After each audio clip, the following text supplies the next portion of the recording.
Dr. Eric Kelly III and a host of phenomenal speakers from all around the globe for this 7-day virtual event that you don't want to miss. The mission of the Black Business Expo is to raise scholarship money from kids all the way from high school all the way from college. The Black Business Olympics is one of the largest Black business showcases in the world. It is an opportunity for businesses and companies to showcase their businesses globally. We are going to be giving away laptops up to $5,000 away to students. Again, I'm Olivia Appleberry, the founder of 2 Cents Finance and one of the speakers for the expo. I am so excited to see you there. For more info, go to www.blackbusinessexpousa.com or call 919-308-9090 and hope to see you there. I am Black business. From the moment I wake until the time I sleep. Yes, I am Black business. I am Black business. Tell me, are you Black business? I am Black business. Do you support Black businesses? Listen, I support Black business because I am Black business. Black Business Expo, one of the largest business showcases in the history of Black business in the world. The world! Sign up today at www.blackbusinessexpousa.com or call 919-308-9090. I am Black business. I am Black business. From the moment I wake until the time I sleep, I am Black business. I am Black business. Are you Black business? I am Black business. Do you support Black businesses? I support Black business because I am Black business. Black Business Expo, one of the largest business showcases in the history of Black America in North Carolina. Sign up today at www.blackbusinessexpousa.com or call 919-380-9090. I am Black business. I am Black business. From the moment I wake until the time I sleep, I am Black business. I am Black business.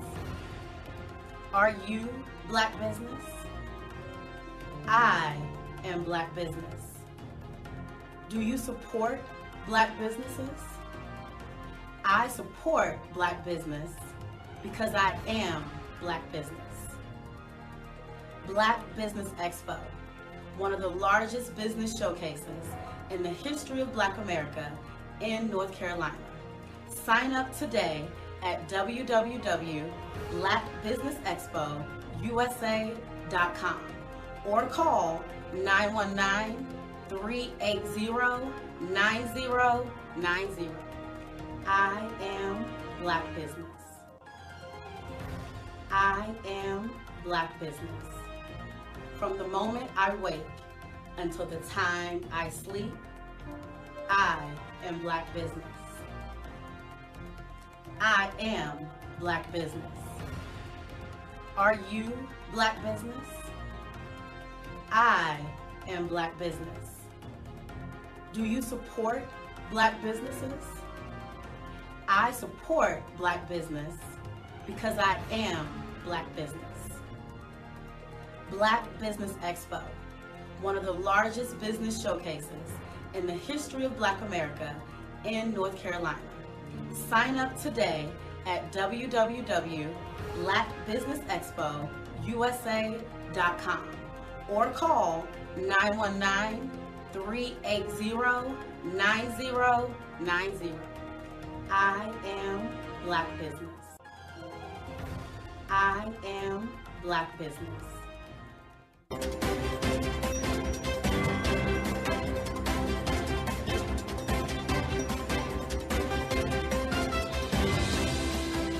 I was born in a little village on the island of Haiti. Many deadly diseases pounded me. It is as if they were on a mission to end my existence on this earth. I refused to give up. In 1983, I left Haiti and came to the United States of America. And I came with $5, 2 shirts. I didn't speak any English. I came to Atlanta. I got a job. I was a doorman. I was a doorman with a dream. What I used to do, I used to come on stage. I'd rehearse this moment that I'm standing in front of you. That's the power of a dream. Maybe today is the day you begin acting as if you already have it. And then step out with full force. Take a risk. No condition is permanent.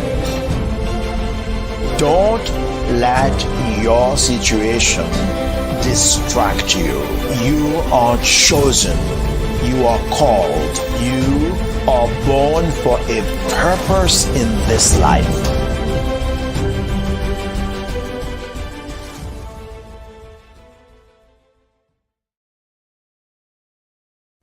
Cash flow.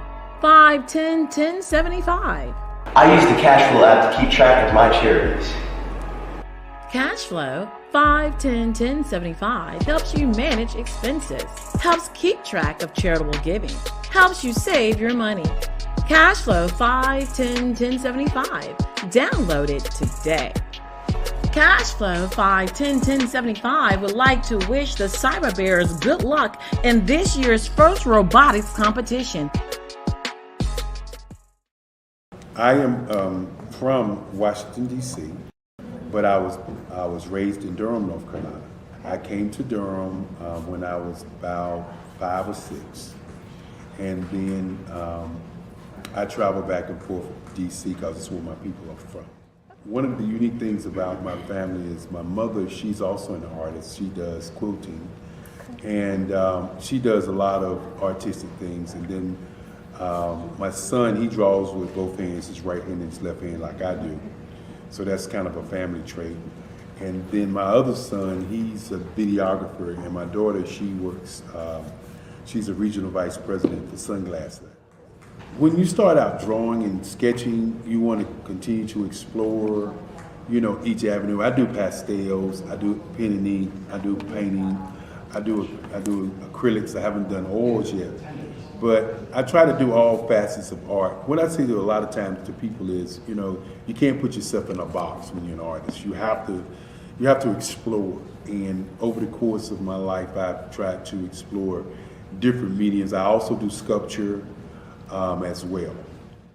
I choose my subjects by the intensity that they have in their faces, or the intensity that somebody is moving, because I do more than portrait drawings. I also do I do abstract, and then I do figurative drawing also. Well, what happened in this particular show is that I started out trying to come up with something that would be a little bit different than what everybody else is doing. So I was working on a Barack Obama show, and they wanted me to do some paintings of Barack. And so what I did was, because of the deadlines, I kind of did it kind of fast. And then I realized when I was doing it fast, I enjoyed it. And so then I started doing other pieces the same way, and I started to enjoy those pieces also. And so I came up with this particular style, and it's a style of lines and colors.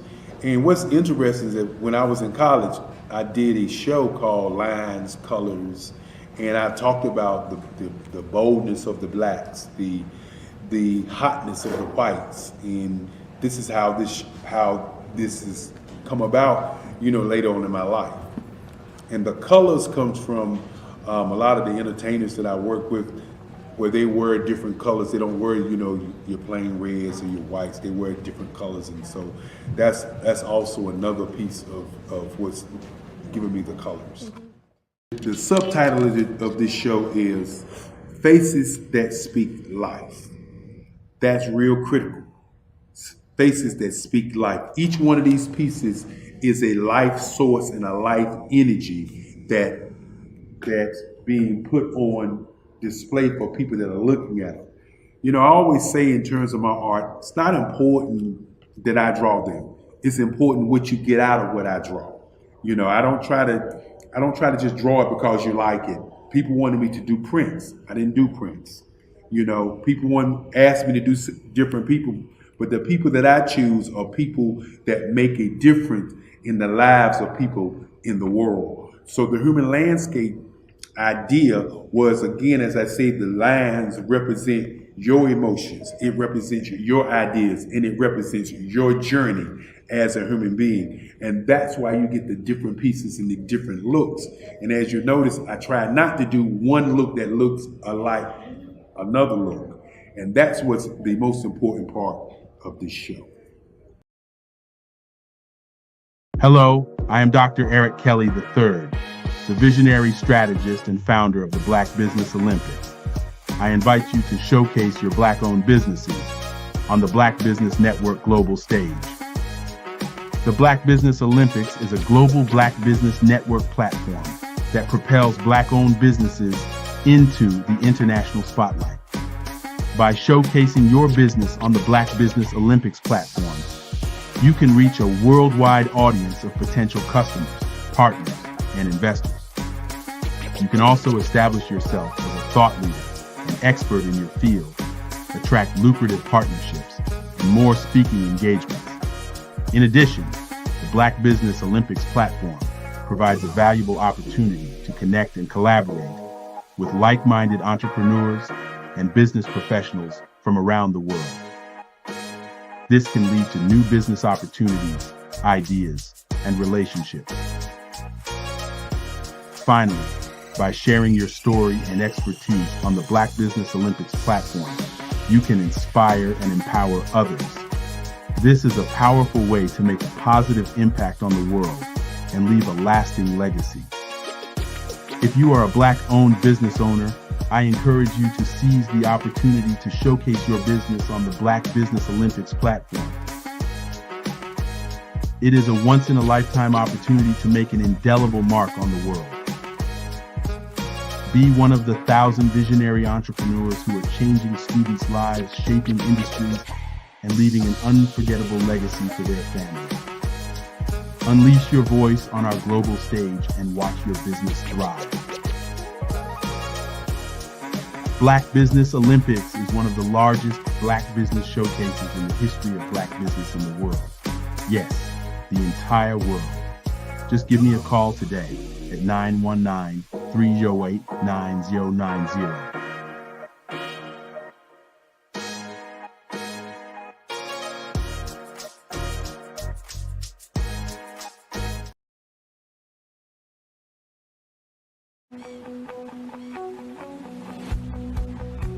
I am Black business.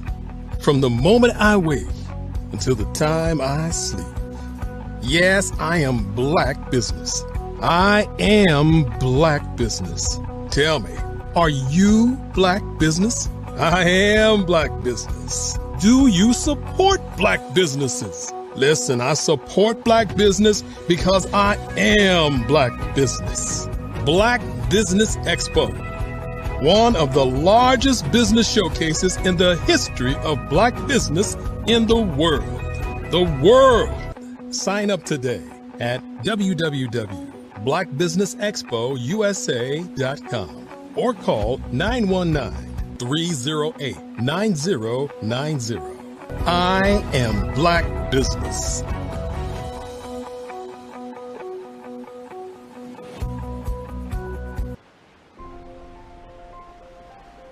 What if you could build your own city? A place where every child can find nurturing people to help them achieve their full potential. A place where every adult can access job training support, where health education is abundant, where social justice ruled the land. A place without limitations. Welcome. You have arrived at STEM City, USA. It is what every city should be. A safe and trusted community where you find people and resources to help you become everything you are and beyond. STEM City is unlike anything you have ever experienced. It is a digital twin of the world around you, only better. STEM City is about energy and soul renewal. It is more than a digital world. You can almost feel the power of live cultural events, music, and theater. STEM City promises a better future for children with caring mentors and hands-on activities with dedicated tutors to support our youth.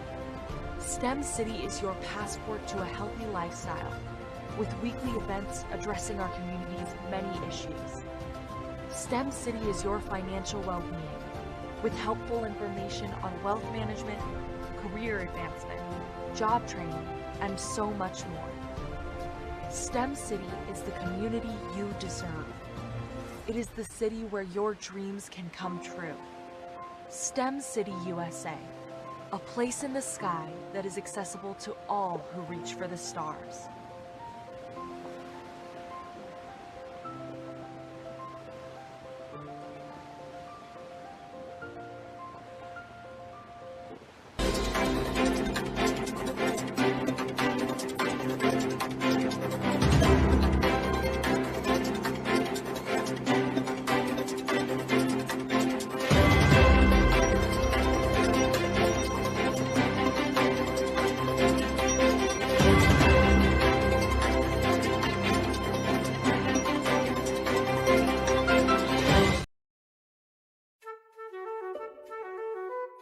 This is Dr. Arnold T. Petsworth. He's the owner of Petsworth Vet World, a veterinary clinic in Hopton, Connecticut. His patients include dog, cat, frog, fish, Goldie, dog, and this alpaca. Due to doctor-patient confidentiality, we can't tell you their names. Business at Vet World was steady, and then quarantine hit. Neighbors brought new four-legged friends into their homes. Bunnies. Bunnies everywhere. Dr. Petsworth welcomed these new patients with open arms. The only problem? There were more appointments than he could manage. That's when Dr. Petsworth turned to his American Express business card, which offers spending potential that's built for his changing business needs. He decided to hire a new assistant, Julio, and with spending power built for business purchases, he used his card to furnish a new exam room. Together, Dr. Petsworth, Julio, and American Express Business made sure all the pets of Hopton got the love and care they deserve. And everyone was happy. Get the card built for business by American Express.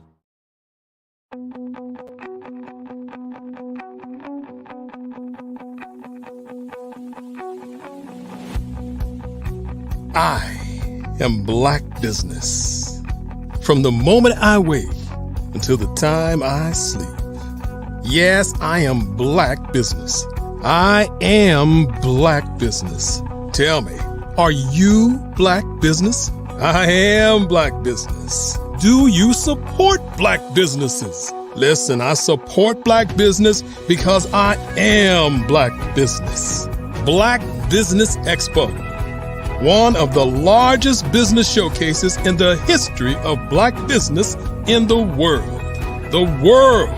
Sign up today at www.blackbusinessexpousa.com or call 919-308-9090. I am Black Business.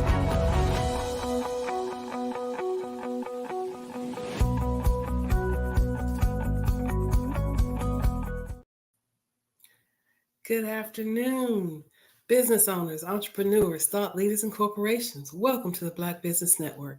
My name is Dr. Debbie Hood of C Clinical Services, LLC, and I will be your business moderator for this afternoon on the Black Business Network. The Black Business Network is a 24-hour business network showcasing Black businesses, owners, entrepreneurs, and thought leaders worldwide. We have speakers from North Carolina, London, Singapore, Africa, Japan, and cities all over the United States. The Black Business Network is a global community sharing its business knowledge to empower, inspire, and educate businesses about business. We have with us this afternoon for our first fireside chat, Mr. Shermel Mitchell. Mr. Mitchell is a premier keynote speaker, trainer, and leading authority on fatherhood, parent engagement, and personal improvement. He energizes, motivates, and empowers diverse audiences to take action and take control.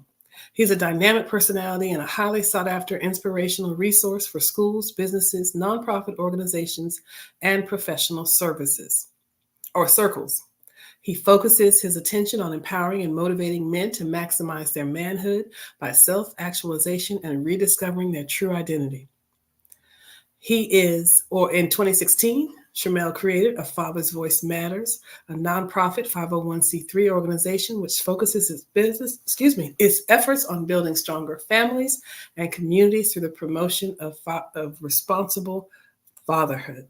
So I present to you Mr. Shermel Mitchell. Good afternoon. Genius is common, and I will see you on the other side. So I'm excited to have you here with us this afternoon, and we've done this before, so I'm excited to have you here with us again. And in just reading over all your information, this is some good stuff that we have going on. Very good stuff. I'm excited to be here.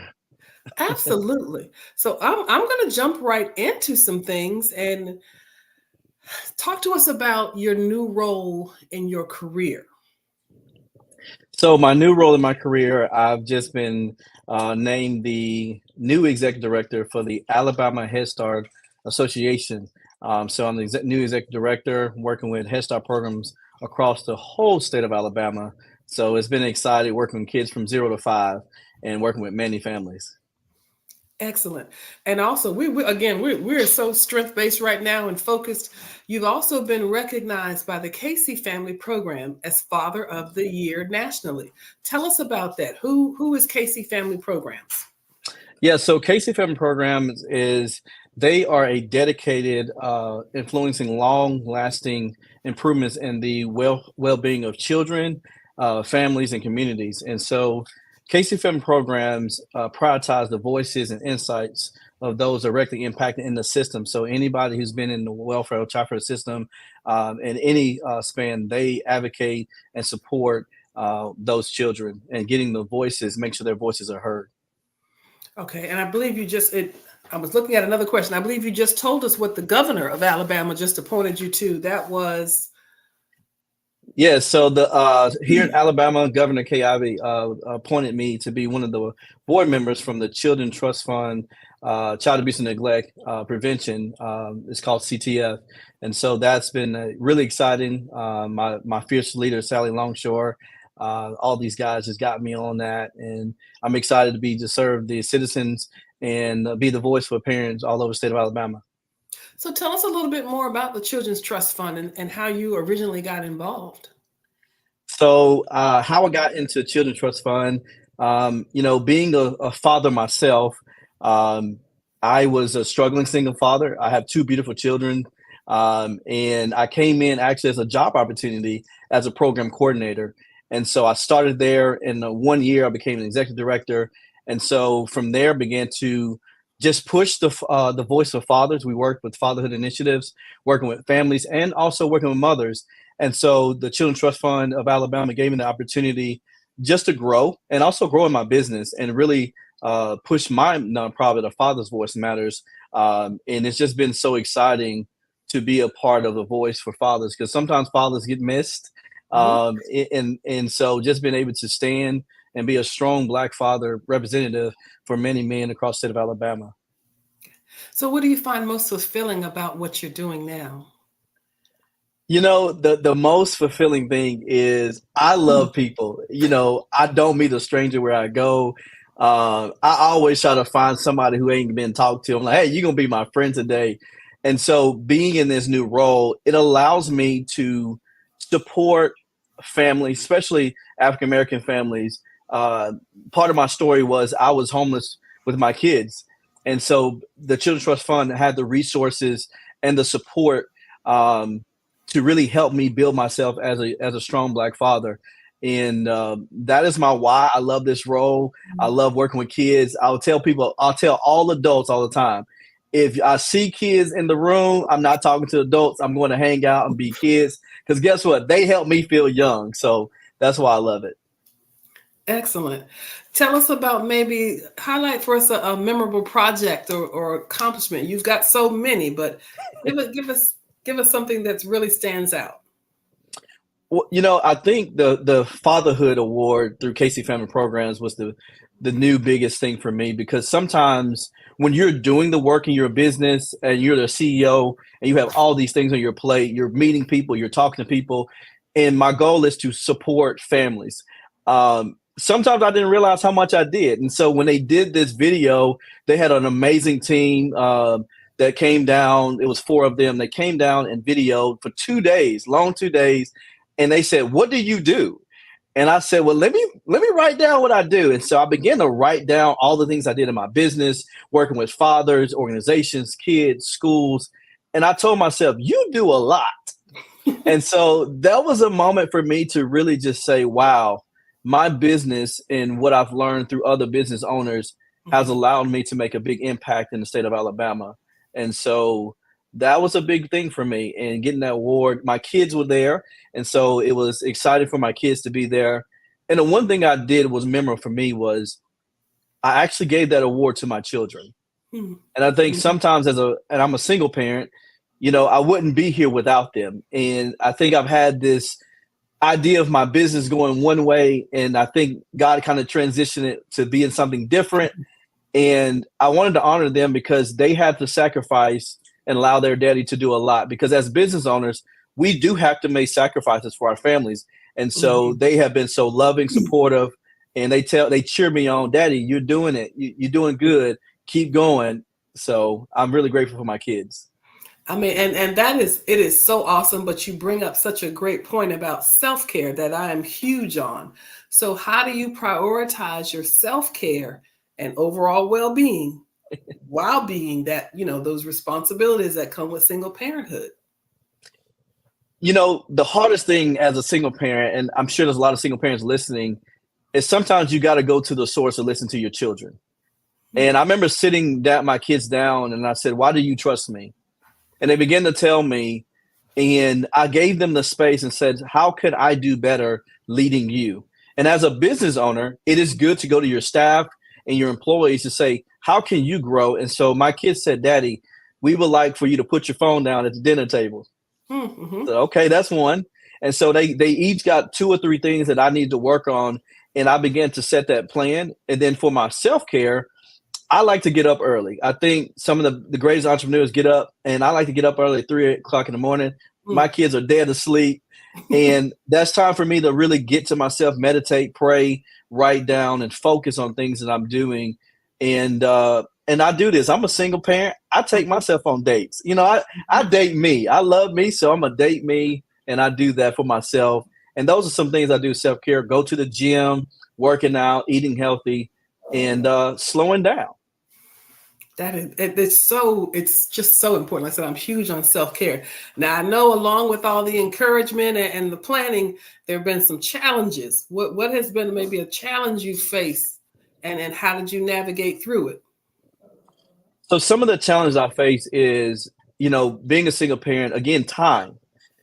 Kids spell time, LOVE. And I think that was the biggest thing, is how much love am I putting in a business and how much I love and I'm pouring into my kids and also myself. So, the challenges facing, like I said, I was homeless with my kids. So I was working 3 or 4 jobs, and I was going back to some of those low income resources to just try to build myself back up.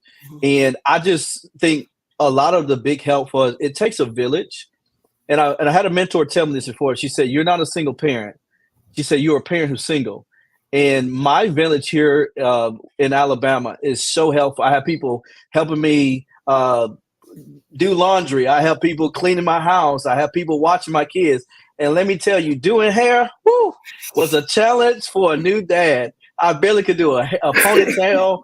And like today, like at 5 o'clock today, my kids are going to get their hair done. So just having a group of community, and I had to kill my pride. And that was a big challenge. It wasn't everything around me.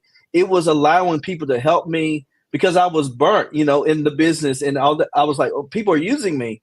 But these people truly loved me and they truly wanted to help me. So I had to kill pride and then I had to ask for help. And so they know now I'm going to text them. I'm going to call them.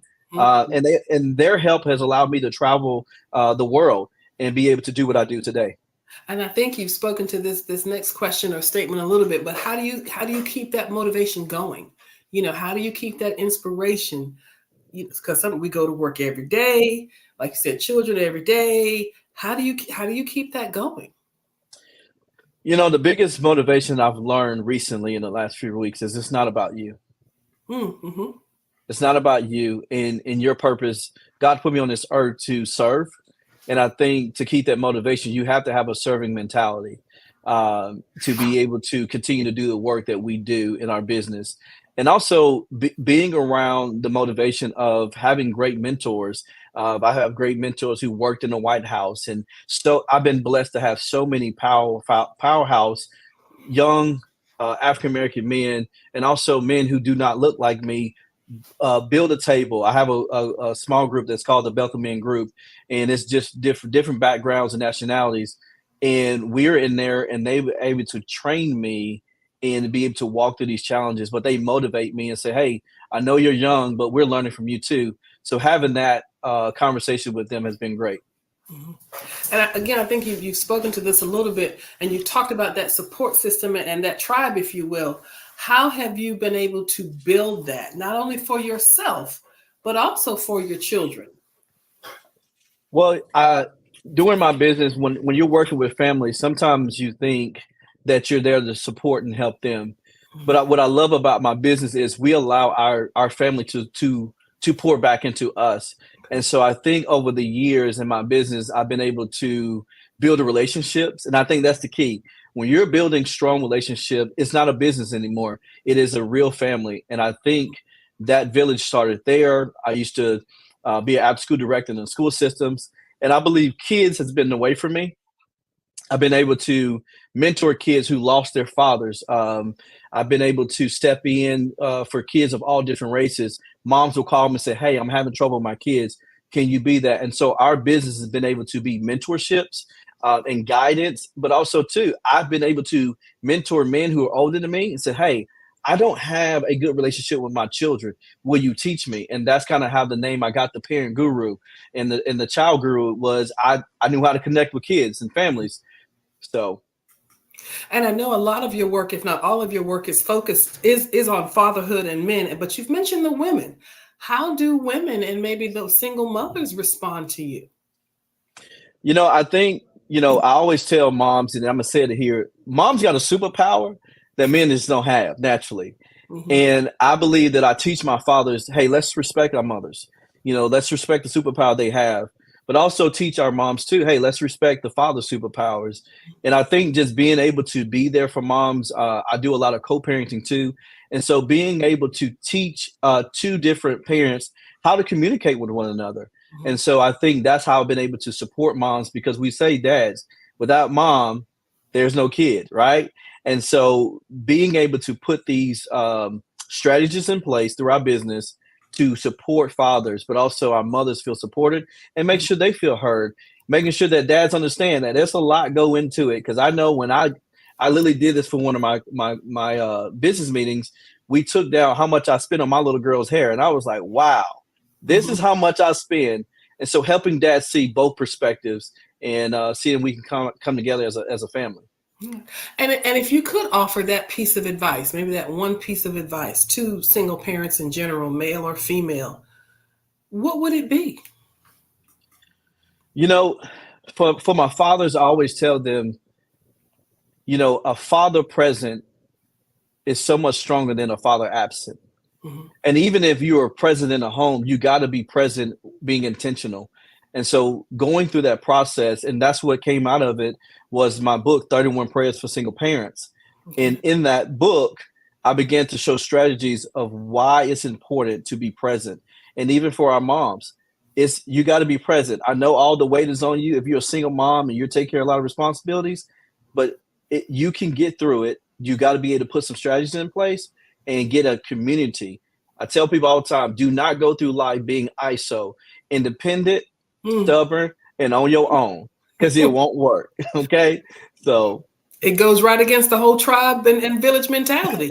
It does. You're out there on your own. Okay. And you just mentioned your book. Talk to us about your book, 31 Prayers for Single Parents. What was the inspiration? So it's right here, 31 Prayers for Single Parents. We have been so excited.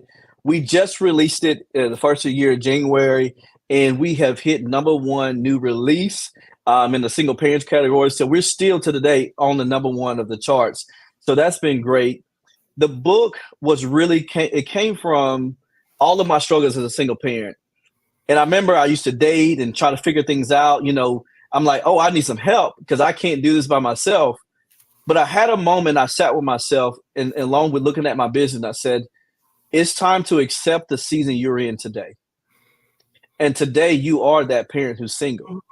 And the book was written from a perspective of helping single parents all over the world, globally, to just accept where you are and build the strengths that you need to go on as a single parent. And so we built this from the financial perspective, from the self-care, and I began to show people through my prayers, but also through strategies that we can use every day in your business, in your daily, what you're doing daily at home, to really build yourself to stay strong as a single parent. And you see me over here writing, I'm taking notes. So I literally taking notes.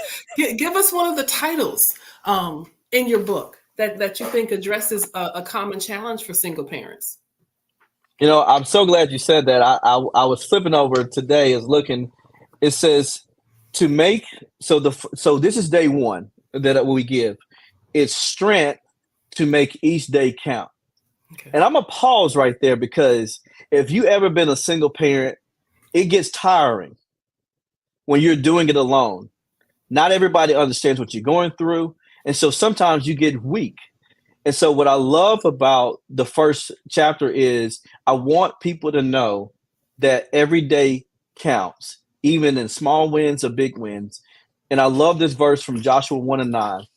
Have I not commanded you? Be strong and courageous. Do not be afraid. Do not be discouraged, for the Lord your God will be with you wherever you go. And that verse and that history of that word for me was keep being strong. I know you're tired. Keep pushing through. And I think single parents need to hear that. Don't be afraid. Don't be discouraged. You're going to make it through. Your business is going to go well. And that's some things that I had to learn is I had to take each day and take those wins day by day. Okay. Tell us again a little bit more about whether it be the topics in your book or some of the challenges. What's the range there? So we talk through as a single parent, how do you focus on your finances? We give strategies on putting in plans. We even give strategies on self-care. We know self-care. When we hear self-care, it's like, what does that mean? Like sometimes parents feel guilt and shame just for taking a moment. Maybe telling my kids no. I had to learn that. Hey, you got to say no. Or for my business as a CEO, I have to tell my staff, today is not the day. I have to take a moment. We actually go through co-parenting. And I think that's one thing that gets really missed. How do you communicate with a person? But also, too, through my experience, I worked with a lot of kids who lost a parent or a parent did not show up. And so we begin to walk people through my book of how do you deal with a parent that may not come back? How do you deal with those emotions that your child is going to deal with? And so these prayers are catered to, these strategies is helping parents in every situation all around the world, because there's so many. and we brought it down to 31 of the most important ones for people.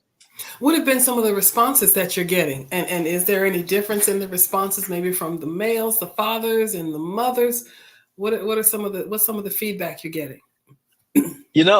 Very shocking. I've got a lot of good feedback from parents who co-parent as they're going through the strategies. They have put them in place. And I remember one calling me and said, one of the dads said, I just really wanted to get it out what I need to say. And we do this strategy called the WIN method.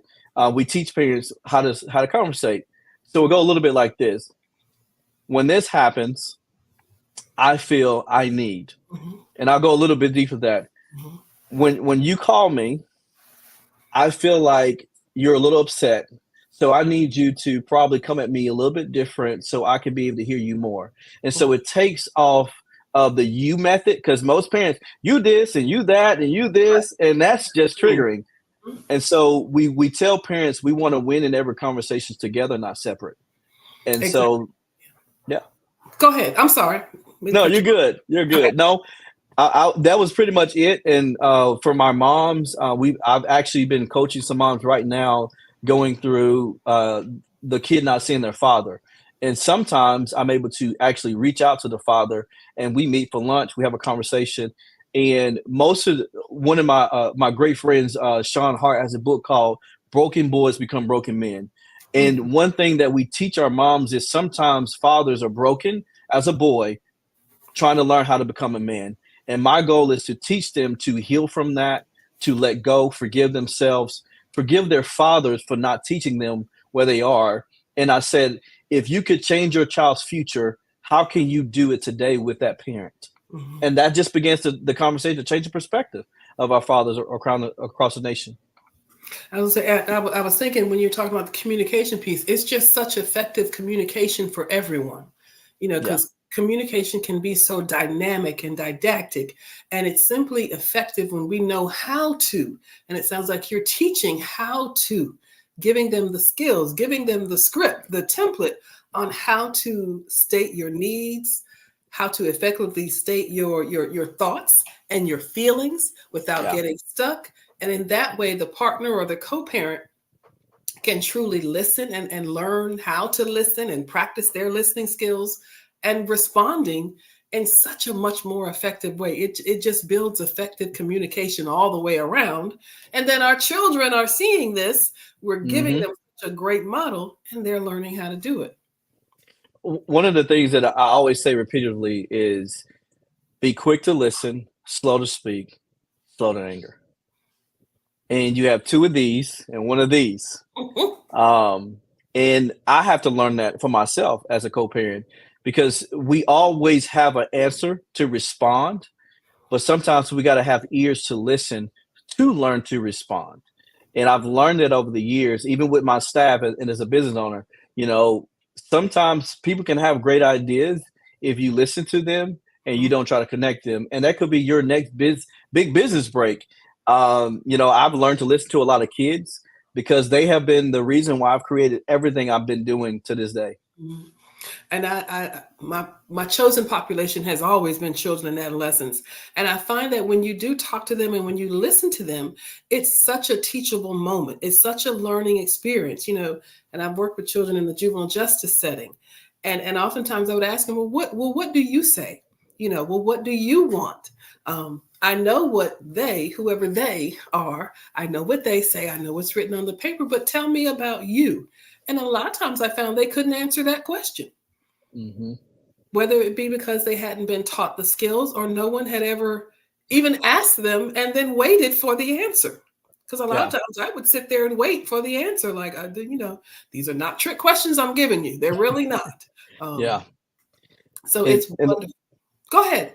And I'll share this. We're getting ready to release this, but what you just said, we went ahead and started in our business. We have this game that it's called Emotions You Know.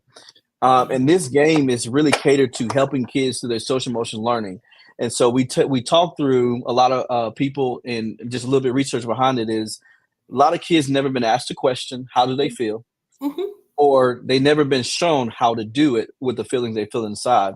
And so that is something we're releasing here in the summertime. So We're excited to reach that. If you want to know more, is you can go to tremel.com, and all the information will be there about our book and this game. That is great, because again, I think exactly what you said. A lot of children haven't been asked, and they don't know how to answer, and they have learned different ways to answer or react to things out of that survival mode or out of that crisis mode. So it's up to us to help to teach them and give them the model. All right. And again, with your book, maybe give us one of the titles that really has impacted you, or maybe that means the most to you. One of the titles is Health and Well-Being of Your Children. And, when I became a business owner, I took a leap of faith. And a little bit about my story. I was homeless with my two kids. We were homeless for 3 months. Life was really hard, going back to low income resources. And, as I began to build myself in my business, I worked so hard to get there. And I remember my son looks at me, he says, "Dad, I need you." That's powerful. Mm-hmm. And so many times we think that the hustle and bustle is going to get that freedom, and money does help with that. But I remember this part of the chapter I wrote because I need to make sure that I'm checking in with the health and well-being of my children. How do they feel? Asking them questions. And then this part of the book, we begin to break down how to ask your kids certain questions, how to be there for them, but also their social emotional learning. What do they feel? And part of mine is my kids till this day, they haven't seen their mother in a long time. And so that has been hard. We're in counseling constantly. And so I got to make sure that I put my business first and my children first. And I got to make sure that that is not overlapping each other. And so that's something that's been helping me. And on that note, we've talked about the professional, the author, the books.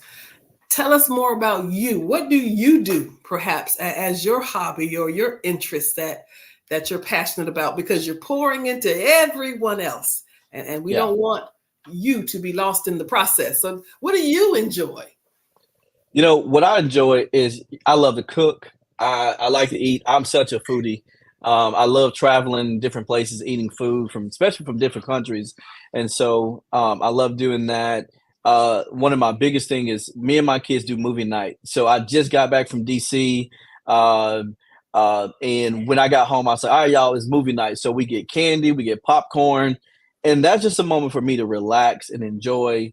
And I'm such an athlete. I live here in Auburn, Alabama, football native. And so playing sports is just a big thing for me. So I like exercise, being in the gym, staying active.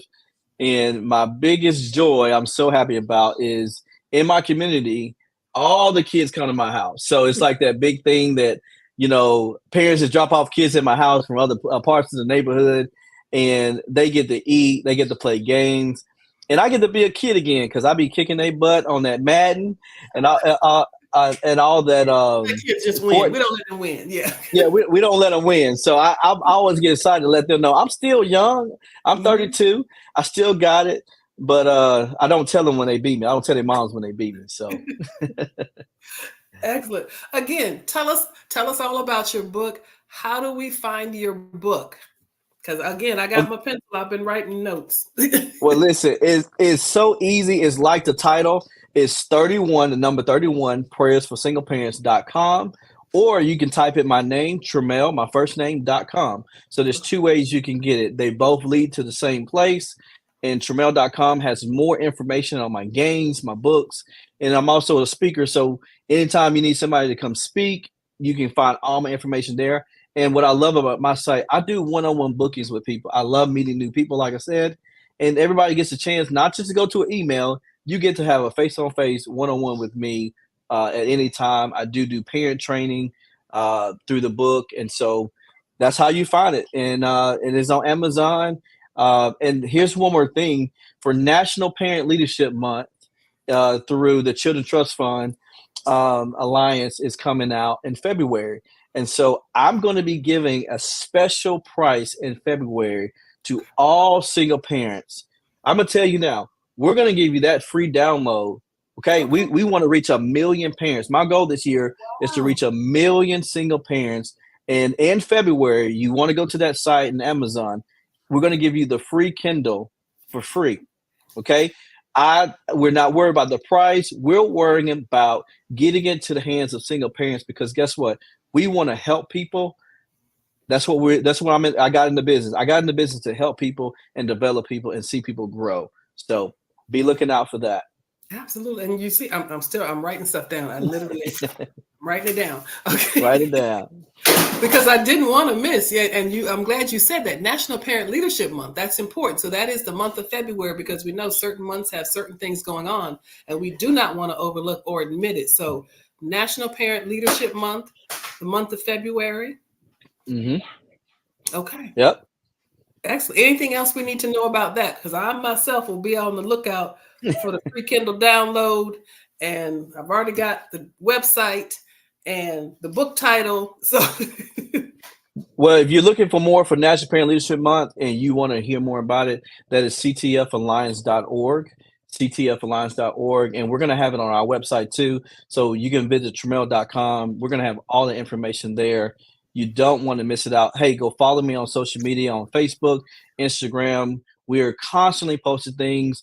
And if you reach out to me and you said, hey, I was on the Black Business Network, I want to highlight you on the national page. So you send me a personal message and I want to highlight you, because I believe all parents, building the pieces together, parents should be recognized. You are the hero that your child needs.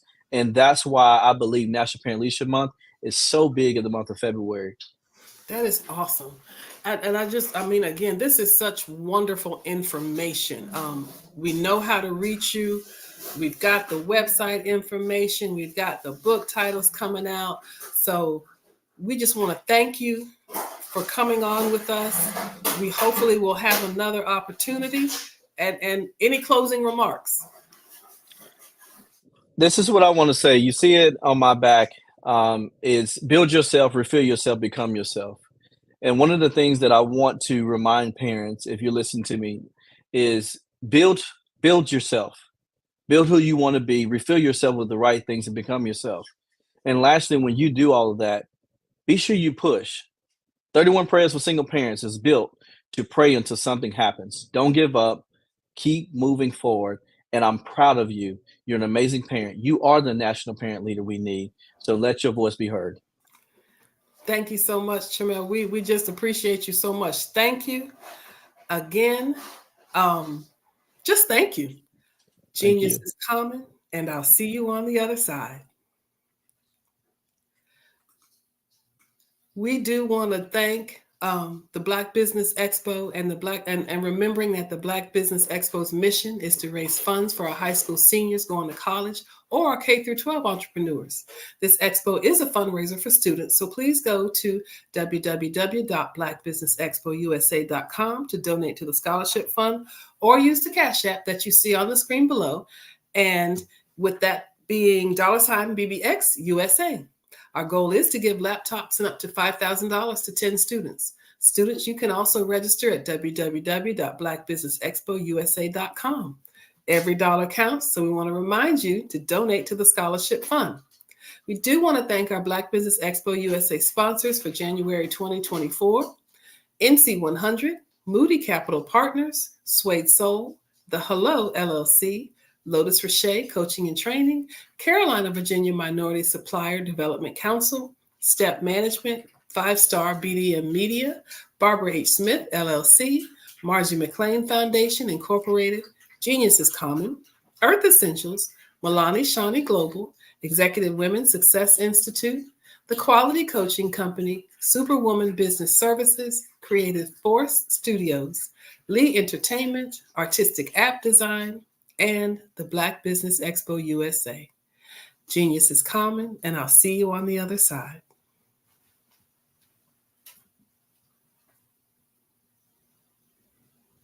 Follow the Brand TV broadcast host, Grant McGaw, as he visits with top executives and entrepreneurs to find out their secrets of success with their personal brand. Follow the Brand TV broadcast host as he focuses on brand development, to build better relationships, bring value to your business, relationships, and career. You will enjoy listening to each episode that is tailored to speak to you directly. If you're looking for this type of clarity in terms of building your brand, you have tuned into the right station. Each episode will help you to shape a conversation in the 5-star BDM network of 20,000 professionals and become a springboard for your corporate engagement and business opportunities. Each guest will frame their story in the areas of personal branding, business development, career development, financial empowerment, and technology innovation. Grant McGaugh explains why he is the CEO and owner of his own professional career. Grant is an accomplished business leader and entrepreneur who wants to give back to individuals to grow their personal brand strategy. Tune in as he weaves his story about new possibilities, while to you exceed expectations. If you love storytelling, this show will make for fun.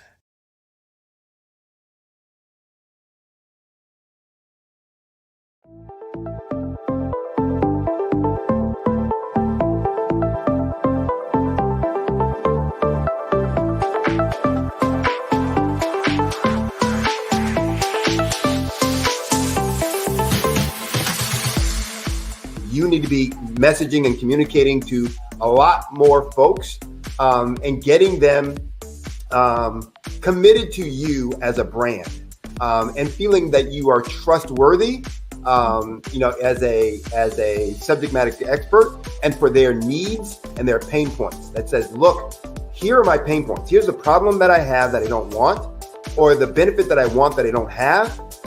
And Grant and Sydney understand that and are giving me information to be able to assist, in my eliminating those pain points.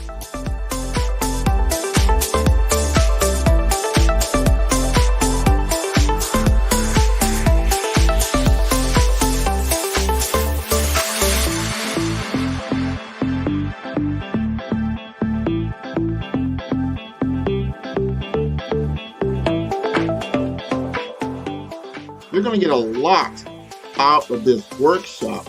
We're going to show you ways that you can begin to look at this particular problem, that you can apply different formulas, techniques, and skills. They're going to get you to that next level. And then you'll understand the value that we're bringing.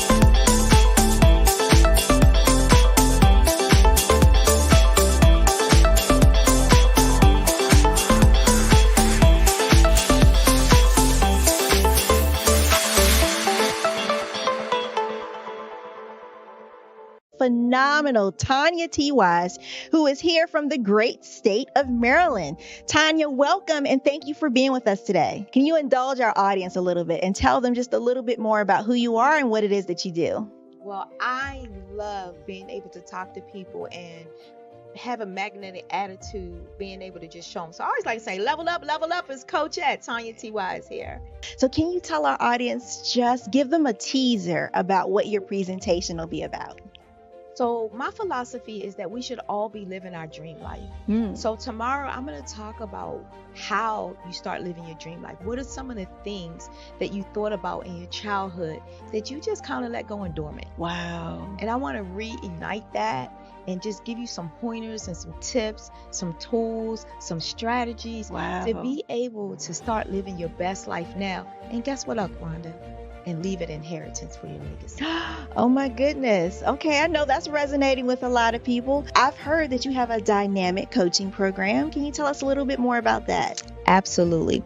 So our coaching program help people that have the lack of time, that lack strategies, and lack the confidence to go after their dream life. So we help them implement tools, we help them implement strategies, as well as give them resources so that they can live their best life now and leave that inheritance. Wow. Oh, I love that. I love the leave the inheritance part.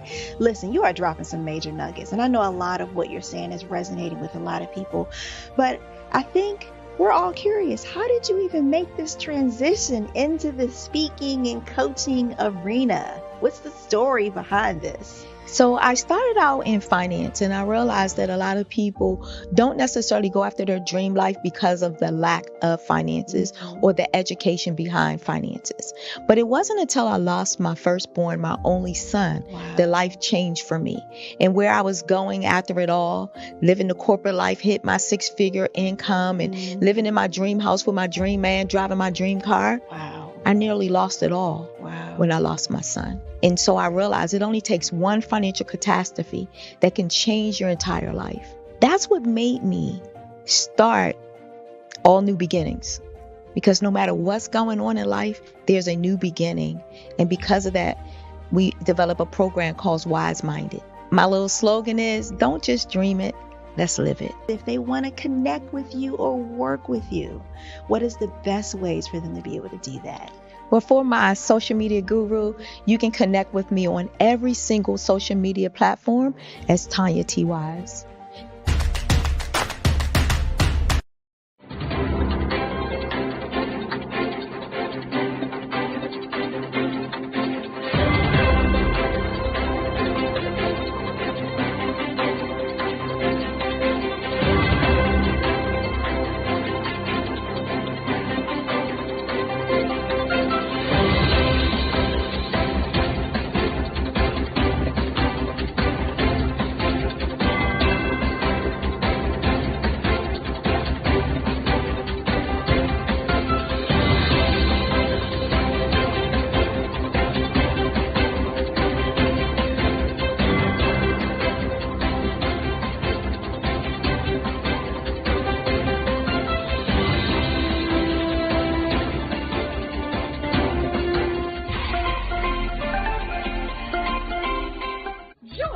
Dr. Eric Kelly III and a host of phenomenal speakers from all around the globe for this 7-day virtual event that you don't want to miss. The mission of the Black Business Expo is to raise scholarship money from kids all the way from high school, all the way from college. The Black Business Olympics is one of the largest Black business showcases in the world. It is an opportunity for businesses and companies to showcase their businesses globally. We are going to be giving away laptops up to $5,000 away to students. Again, I'm Olivia Appleberry, the founder of 2 Cents Finance and one of the speakers for the expo. I am so excited to see you there. For more info, go to www.blackbusinessexpousa.com or call 919-308-9090 and hope to see you there. I am Black Business. From the moment I wake until the time I sleep. Yes, I am Black Business. I am Black Business.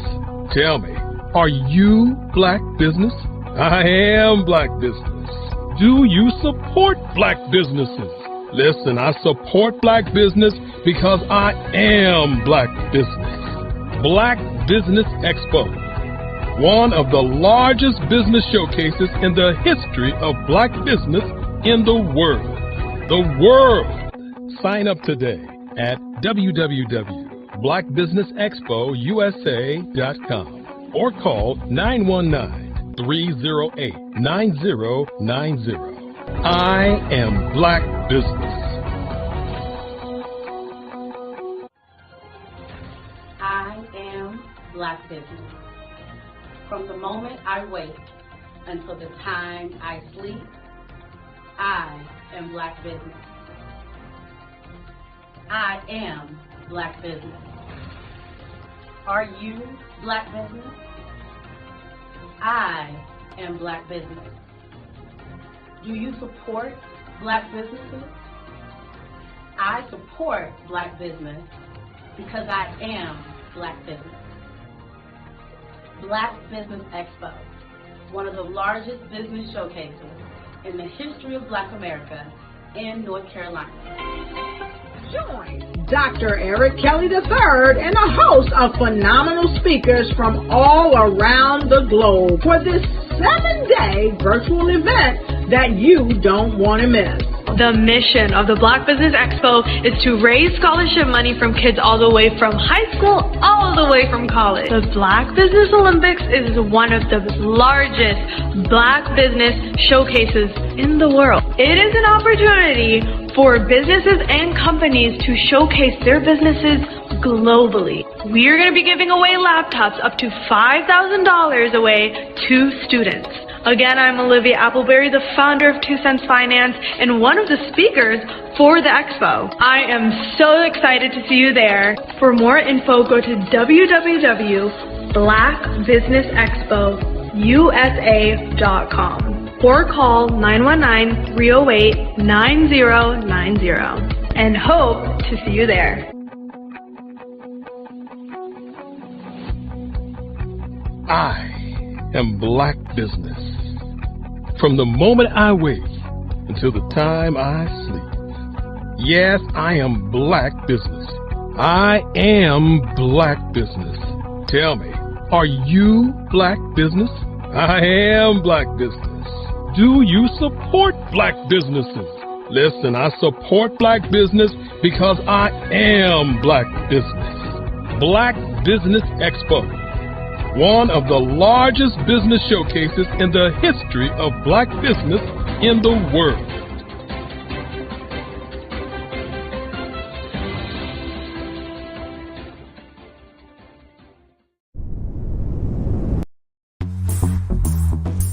Attention all entrepreneurs and companies. Are you looking for reliable and efficient virtual assistance and back office support to help you manage your business tasks? Look no further than Superwoman Business Services.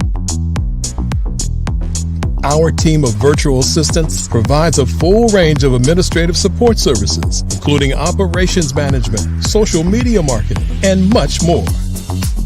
We also offer website design services to help you create a professional online presence that reflects your unique brand. In addition to administrative support and website design, we offer business development and structuring services to help you grow your business and achieve your goals.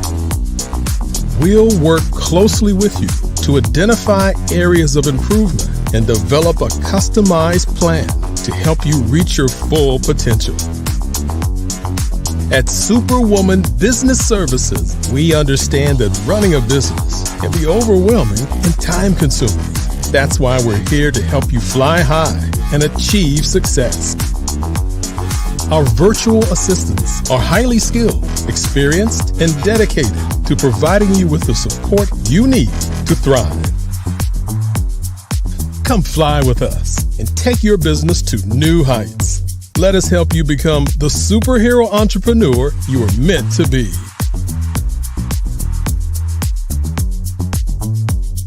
Contact Superwoman Business Services today to learn more about our back office support services. Come fly with us and take your business to new heights. I was born in a little village on the island of Haiti. Many deadly diseases pounded me. It is as if they were on a mission to end my existence on this earth. I refused to give up. In 1983, I left Haiti and came to the United States of America.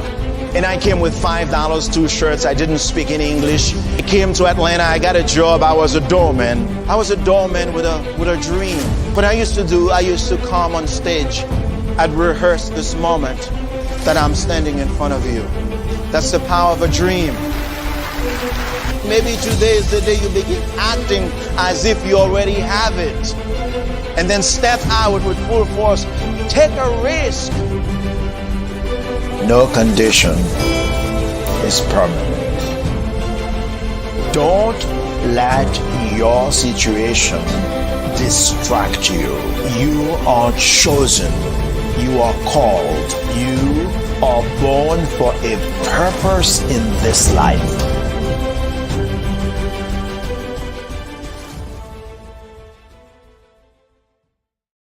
Hey guys, my name is Caden. I'm the CEO of Caden Teaches, and my genius is teaching kids about financial literacy.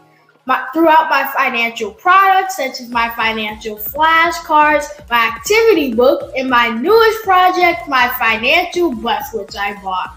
And on the bus, it has a mock bank where kids will learn how to deposit and withdraw money, a mock grocery store where kids will be able to learn how to have a family budget, and a mock stock exchange where kids will even be able to learn how to invest in stocks. Now, I decided to start teaching kids about financial literacy because I find that most kids graduate high school without even knowing the basics about financial literacy. And I feel if I were to teach kids about financial literacy, that I would be able to help kids tap into their genius. And I actually learned about financial literacy to my dad because I would go to business meetings with him and I would always see that they were talking about financial literacy. And at that point, I didn't understand what financial literacy was. So I took it upon myself to learn about financial literacy and teach it to kids in a way that they could understand. But I want you guys to help me help kids tap into their genius by going to my website, cadenteaches.com, and you can sew into me in my financial bus by going to my GoFundMe link. And remember, if Caden can, you can too. Because genius is common.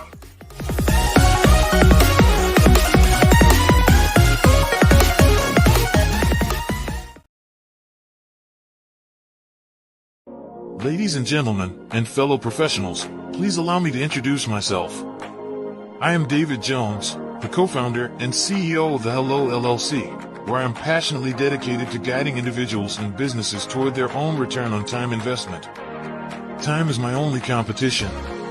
With over 20 years of experience as a corporate C-level executive, I bring a wealth of knowledge and expertise to the Hello LLC. My career journey has been marked by a relentless pursuit of excellence in marketing, strategy, and business management leadership. I have had the privilege of working with renowned Fortune 500 companies such as Xerox, American Airlines, Hilton, and Geico. However, what truly drives me is the transformational work we do at the Hello LLC. We are pioneering a new approach to business in the metaverse, where we empower businesses and individuals to build strong foundations, automate their processes and systems, while thriving in the ever-evolving digital landscape. More than just a 3D digital marketing agency, the Hello LLC is truly a community built on love, kindness, and integrity. We want more for you than from you. As I often say, collaboration is the new competition. In an era where time is the most precious commodity, I am here to guide you toward your own return on time investment, because if time was sold in stores, it would be sold out. With a deep commitment to excellence and a strong belief in the power of community, I don't just lead a company, I lead a movement into the future of business. Ladies and gentlemen, it is both an honor and a pleasure to be your guide on this remarkable journey. I am David Jones, and together, we will embrace a future marked by success, collaboration, and the transformative work we do at the Hello LLC. Hello stands for helping everyone live life optimally. So, let's make that pivot together and start living life optimally today.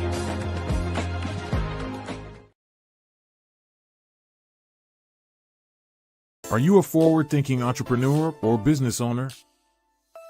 The world is changing faster than ever, and it's time to pivot and adapt to the future. Hello LLC is here to help you do just that. Hello stands for helping enterprises leverage leading-edge optimizations. Our innovative solutions can streamline operations, reduce overhead costs, and give you a competitive edge in a market projected to reach $5 trillion by 2030. By pivoting to the metaverse, businesses can tap into a rapidly growing market that is projected to be a significant part of daily life for 25% of Americans by 2026.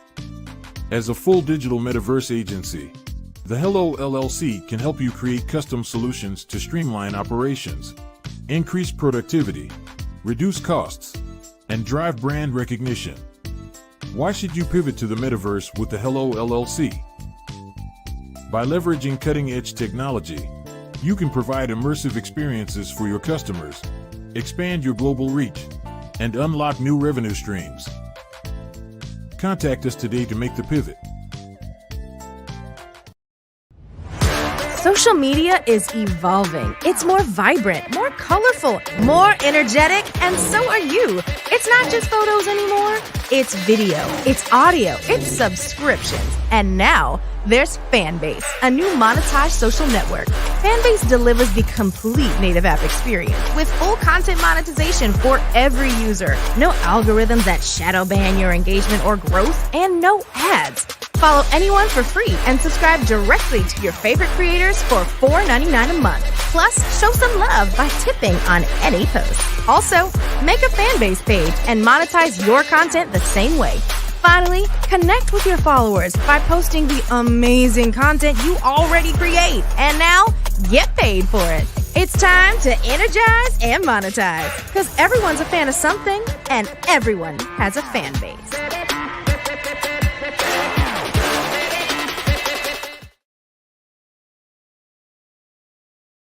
Sometimes you got to hear the news from the Black perspective, and more specifically, Black publishers. And that's exactly why you have to download the HeyTie app, the largest mobile app delivering breaking news, videos, and podcasts from 200 of your favorite Black publishers. Yes, 200 Black publishers delivering news as it happens, literally all in one app. Go to HAYTI.com or download the app in the Google Play Store or Apple App Store. It's completely free, along with information that you can trust, so go check them out.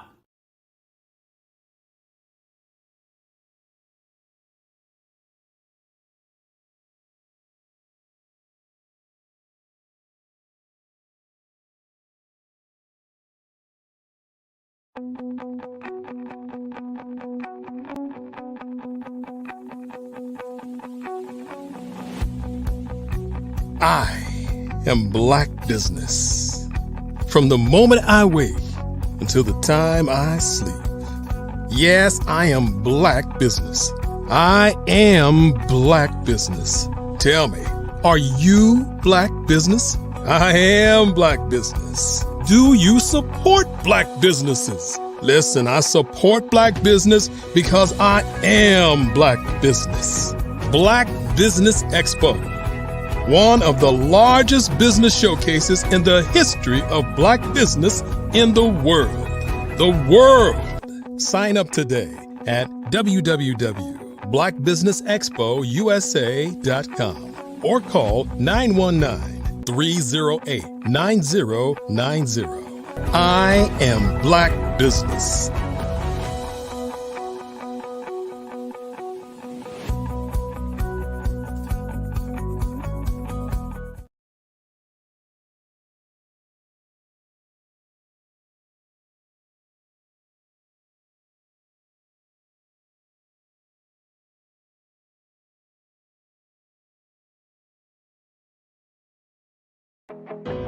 I am Black business. From the moment I wake until the time I sleep, I am Black business. I am Black business. Are you Black business? I am Black business. Do you support Black businesses? I support Black business because I am Black business. Black Business Expo, one of the largest business showcases in the history of Black business in the world.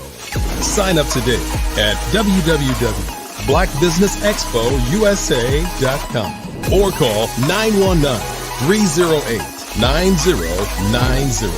I am Black business. Good evening, business owners, thought leaders. Entrepreneurs and corporations, welcome to the Black Business Network. My name is Dr. Debbie Hood of C Clinical Services, and I will be your business moderator for this evening here on the Black Business Network. The Black Business Network is a 24-hour business network showcasing Black businesses, business owners, entrepreneurs, and thought leaders worldwide.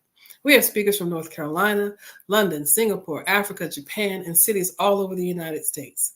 The Black Business Network is a global community sharing its business knowledge to empower, inspire, and educate businesses about business. Our next speaker is Mr. Mark Neely. Mr. Neely is an international aerospace sales engineer who answered the call to become an actor and voice actor. Not giving up has led him to successful work in a wide variety of film and TV shows. From local advertising spots to Super Bowl ads, he has consistently been the voice of Fortune 500 companies for commercials, English language dubbing, ADR, major sporting events, video games, animation, and network promotions. A network of Marks has been working or a passion, of Mark's has been working with young students in San Francisco and Los Angeles, mentoring and reading with them. He's blessed to have his voice heard daily somewhere around the world on the TV or radio and streaming services, and giving back by showing young, dedicated voiceover professionals the road ahead. I present to you Mr. Mark Neely. Dr. Hood! Good evening. I saw you muted, and I said, "No, don't be muted." You came back. You came back by the this magic. Is live. It's the magic of Black Expo. Hey. Thank you for that introduction. Thank you, Debbie. Thank you. Genius is common, and I will see you on the other side. Thank you. I'm trying to figure out how I'm going to have about my situation and my guest situation because Mr. Mitchell. He's the first person I'm going to try to find tomorrow morning, and I'm going to ask him. I don't know if he's around, but do godfathers? I'm not a father with a kid standing up, but I have 5 god kids. Do godfathers qualify? Because that Kindle could hook them up. We'll talk about it. But no, I'm honored. I'm honored to be here, and everybody. I don't know. Maybe this is the 5th, 6th time, but I'm honored to be the voice of a lot of the commercials. I hear the guitar playing. Oh, here comes my voice. Black Business Expo. Listen, she just said it. Passion. It's passion. I don't possess a James Earl Jones voice, the "you are my father" stuff. I mean, I do all types of work, but it's more about passion. I love things. In this situation with Dr. We've become very good friends with the passion and what this channel means, this network means, this global presentation. I just love what I get a chance to do. And when I did that, all those things came into me about what my grandfather was. He was a store owner in Nashville, Tennessee, who would have loved this. And all the people that I've really worked with, my father was a business owner. Just the passion that you have to do something other than a job brings you to something. And I was in that for a long time, and I can't carry a briefcase anymore. I got to do what I wish to do. So I started my whole life in meeting people and interest to try to figure out what this was all about. And acting is a tough business when you think about what the possibilities can be. But if you really, really want this or anything else, no one's going to stop you. You got manifestation, you got prayers, you got affirmations, all the things that you can help. And this is one of the things, hearing all these positive people, even little man who was just on. I wrote his name, Camden Harris. Think about his life and what it's going to be and what it is now. I didn't really get that independence. I got to do something until middle age. So all these things that I'm doing now have the opportunity to do are amazing. Just today, I was doing commercials for business in Copenhagen, Denmark. That's crazy. Coming up next month is Black History. I've got a lot of jobs to do for various companies there. E-learning, ABCs, I've got things to do with them. I'm going to probably be the voice of the Bob Marley movie for radio, the trailer for that. Just a lot of different things, but I'm blessed to have the energy to have kept going to make all this work. So the passion to do this, and I've got a great guest and friend that's coming up that I've had a chance to meet recently, but it's about finding, this is a different deal because most people just are here for their whole half hour, 40 minutes of talking about themselves. But I'm I had a situation where I had a author that I wanted to share, who I was doing an audio book for. I wanted to share her story, but I said, wait a minute, she would be best to talk about it herself. We could just go back and forth and question each other. So it's happened that I like this time because people have seen me, and I hope you're not tired of my voice. Not just yet. I mean, we can recommend people. Dr. Kelly, if you're listening, keep me on maybe a few more months. But there's some people that are amazing at doing this. But I'm just, again, sharing that passion. And for all the business owners that do this, or presenting their wares, it's your passion is what people buy. It's what people connect with you with. I've got 21,000 people on LinkedIn. And I'm going to shout out some of my people that, the reason I say that, I am busier than I could possibly ever be. And I started wondering whether people would really want to hear me do the commercials or do things, but sticking with it, again, prayer, and finding people that knew it and questioning them, finding out how it's done. I didn't need to create what this voiceover business or acting business was. Just find the successful ones, match that, then bring Mark Neely into it.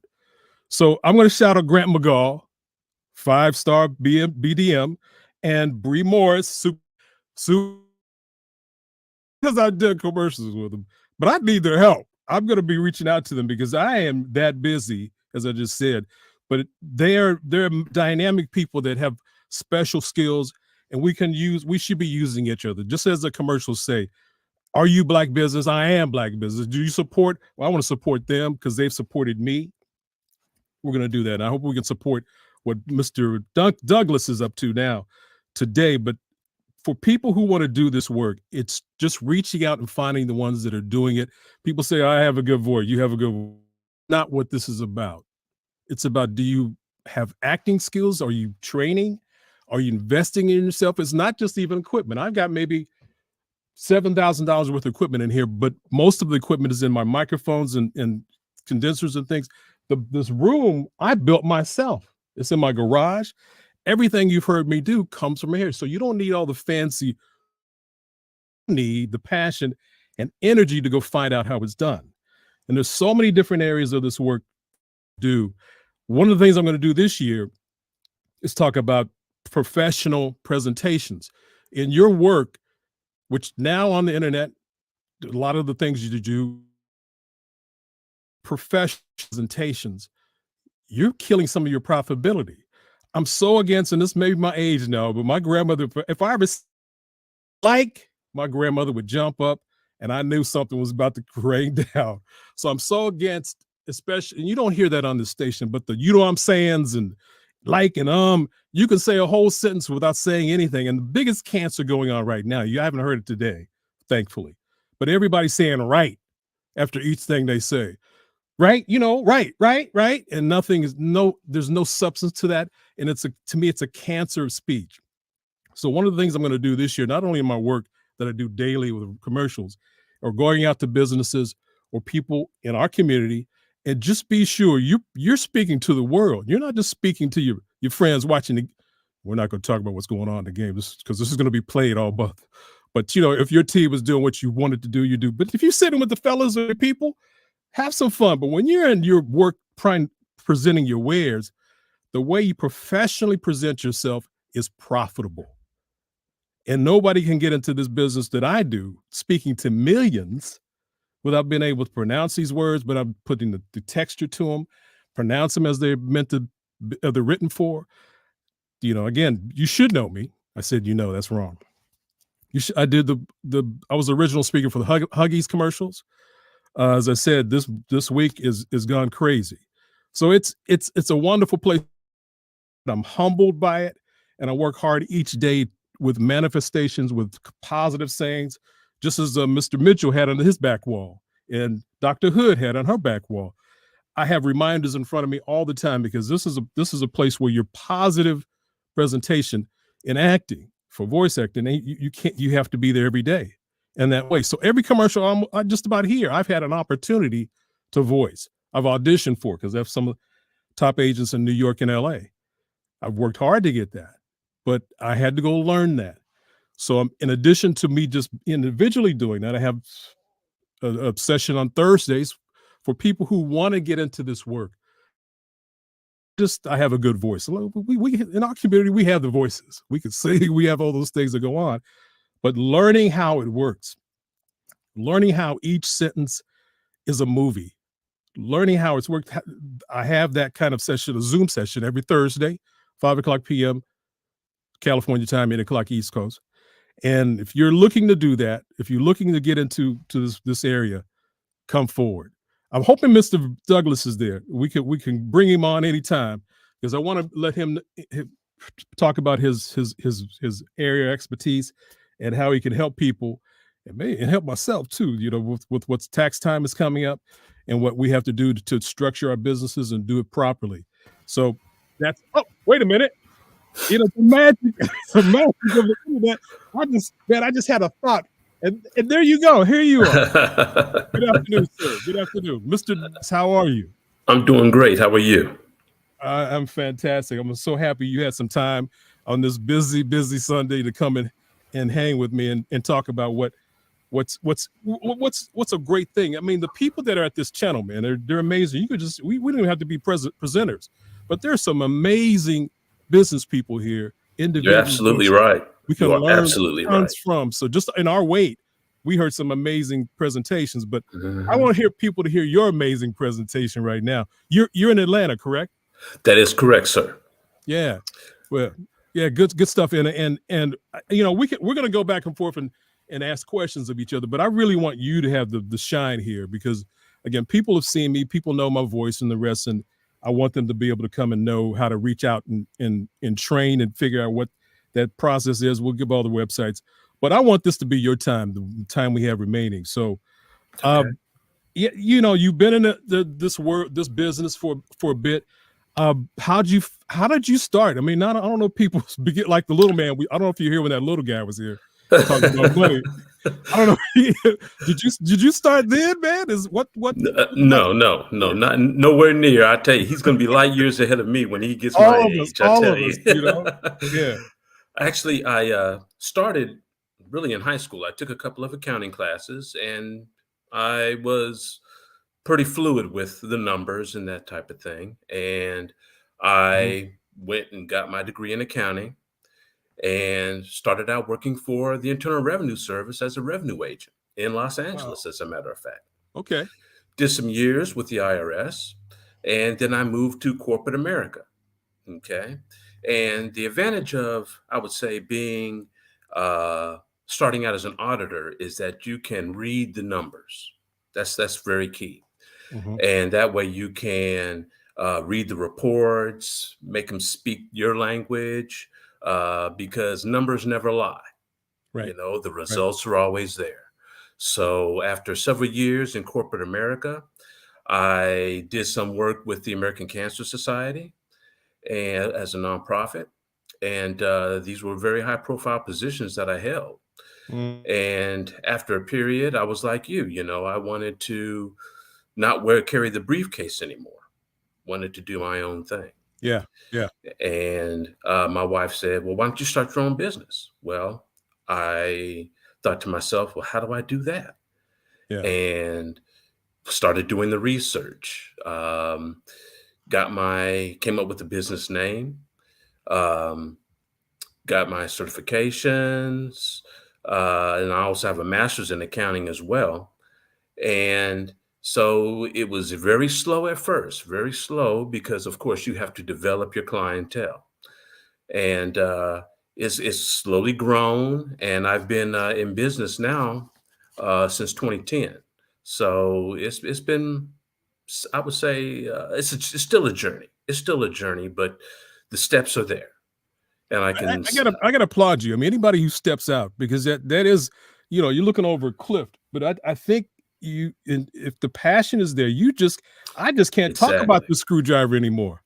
I know I'm supposed to, but something's driving me to do what I really wish to do. So I applaud you, man. Really do. And as you said, the passion, you have to, you can't look back. You have to moving forward. The next step is always the next step. What do you do next? And, of course, the Lord has to be there with you as you take on these challenges. It's it's almost, you when you go to sleep at night, you don't know what's going to happen tomorrow. But if you wake up Yeah. with the same vision, and as you said, the same passion, that's what's going to drive you to your success. I imagine you didn't have a plan B. I mean, that's what I was. I I was didn't. lucky I didn't have kids and even a relation or wife when I got in this. But I wasn't. There was no plan. Okay, this is what I'm going to do. I'm going to do this. I'm not like, okay, well, if this doesn't work today, I'm going to go over here and sell pops. No, popsicles. Exactly. No. You had a plan A. I'm guessing it worked. That's what it was, plan A. Good. I'd already worked corporate America, so I knew what plan B would be. Go back to where I started, and then, in my own mind, I would be a failure because I started something and I never finished it. So, it was plan A, and that was it. As I said, I'm gonna keep the shine on you, man. I really do. I really want to do that. So, well, I have a couple questions for you. Okay, as well, okay, we'll do that. But I want to make sure we get you in there. But please, anything on your mind? Okay. Well, as I indicated, my education really is what afforded me to do this because, you can be a tax preparer and not really have any education, because you're basically doing what the software tells you to do. But with the education, the experience, that allows you to basically see inside what's going on in a business, a client's business, where the pit holes are, should I say the potholes are, or the pitfalls. Right. Where if they keep on this same trajectory, they're going to go over the cliff. Yeah. Because I know it's a lot of people I've spoken with. They start a business, but they didn't create a business plan. Yes. And most people don't create business plans, and they don't realize how vital those things are. Because my one-page business plan right in front of me. There you go. I mean, it's my cliff notes again. I said I keep looking back and forth. Okay, stay on course, Mark. That's it. But a business plan is nothing but a roadmap. Because as you go along, you're going to alter it. You're going to say, okay, well, here's a dead end. I need to make a left or a right, or do I just knock down this wall and keep on going? You have to have it's kind of like your game plan. Those who are in sports, you have your coach, and your coach is drawing out the plays. Well, if you don't execute the play, you may not score. Right. So the key is, the business plan is the play. You're executing the play. Friend, so I know you said you have a franchise also. Is the accounting franchise, or you got another business? Well, it's not a franchise. Actually, I had the option of purchasing an accounting tax franchise, and I looked at the options of the costs of buying a franchise versus a startup, and I went with the startup personally. The franchise, it will afford you guidance, assistance, marketing help. But what I realized is you can market all day long. But if you don't reach that key person, you're just marketing, you're blowing into the wind. And that's been one of the challenges I'm still working through. When you say startup, does that mean you got investors, or just for you? Startup means, is that what you mean when you say startup? No, startup means I basically came up with the business name, funded it myself. Okay, good deal. It again, I know there's people. A lot of what this channel is about. Yes, selling our own wares, letting people know who we are, but there's another big audience of people out there that want to start businesses. How did you do it? That has to be the best way to learn it. But looking for advice, so just desperate to really find out. Some that have failed, but some who were really the places we were put down the briefcase. Man, and I didn't have this channel. I mean, let's just jump out there. So when someone is, middle well, like the young guy, but early 20s or whatever, what advice would you give a small business owner that wants to use a service like yours, Victor? I would say if you don't have a business plan, get with a professional and develop one. That will give you some insights on things you maybe had not thought of. For example, if you have a body shop, let's use that for an example, and you have a space or you don't have a space, you want a body shop. Well, people think, well, I just get a garage and I start working on wrecked cars. Right. Well, there's a lot more to that, because if you don't know how to do it, you need to hire staff. So hiring staff, of course, costs money.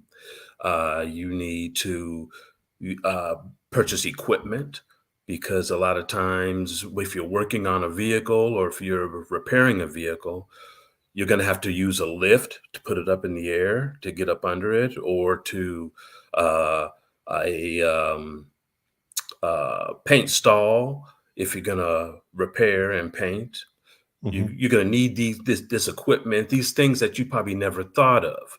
So if you put it on paper and you start to visualize what it's going to take to get this thing off the ground, it's going to open your eyes to the volume, I'll say the magnitude, the scope of what your endeavor will entail. And a lot of businesses, I know, they just get started. They don't even look at a business plan. They just get started. And after they get started, they run into a brick wall. And that is because they don't have the business plan. They've gotten to step 3, but they don't know what's in front of them. They don't know how they're going to get to step 4. And that business plan is what's going to lead you to step 4. Or it might even show you a detour that you can maybe skip step 4 and go to step 5. So,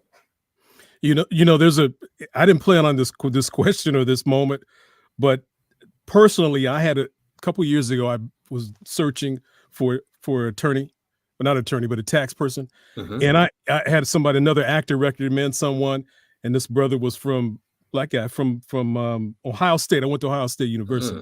So, I got to go with, my alumni guy. Man, it cost me $4,000 in fees months later from the IRS. So because I was, come on, let's do this. But I really jumped in without any knowledge of how to do it right.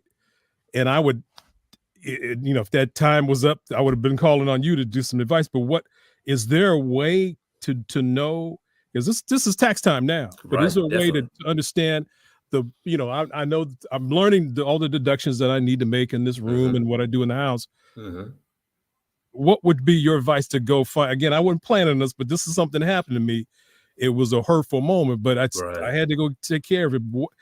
What would be the step to go not do, hurt yourself in your pocket and do it right? Because you want to do it right the first time if you're going to pay the taxes and so forth. But any suggestions?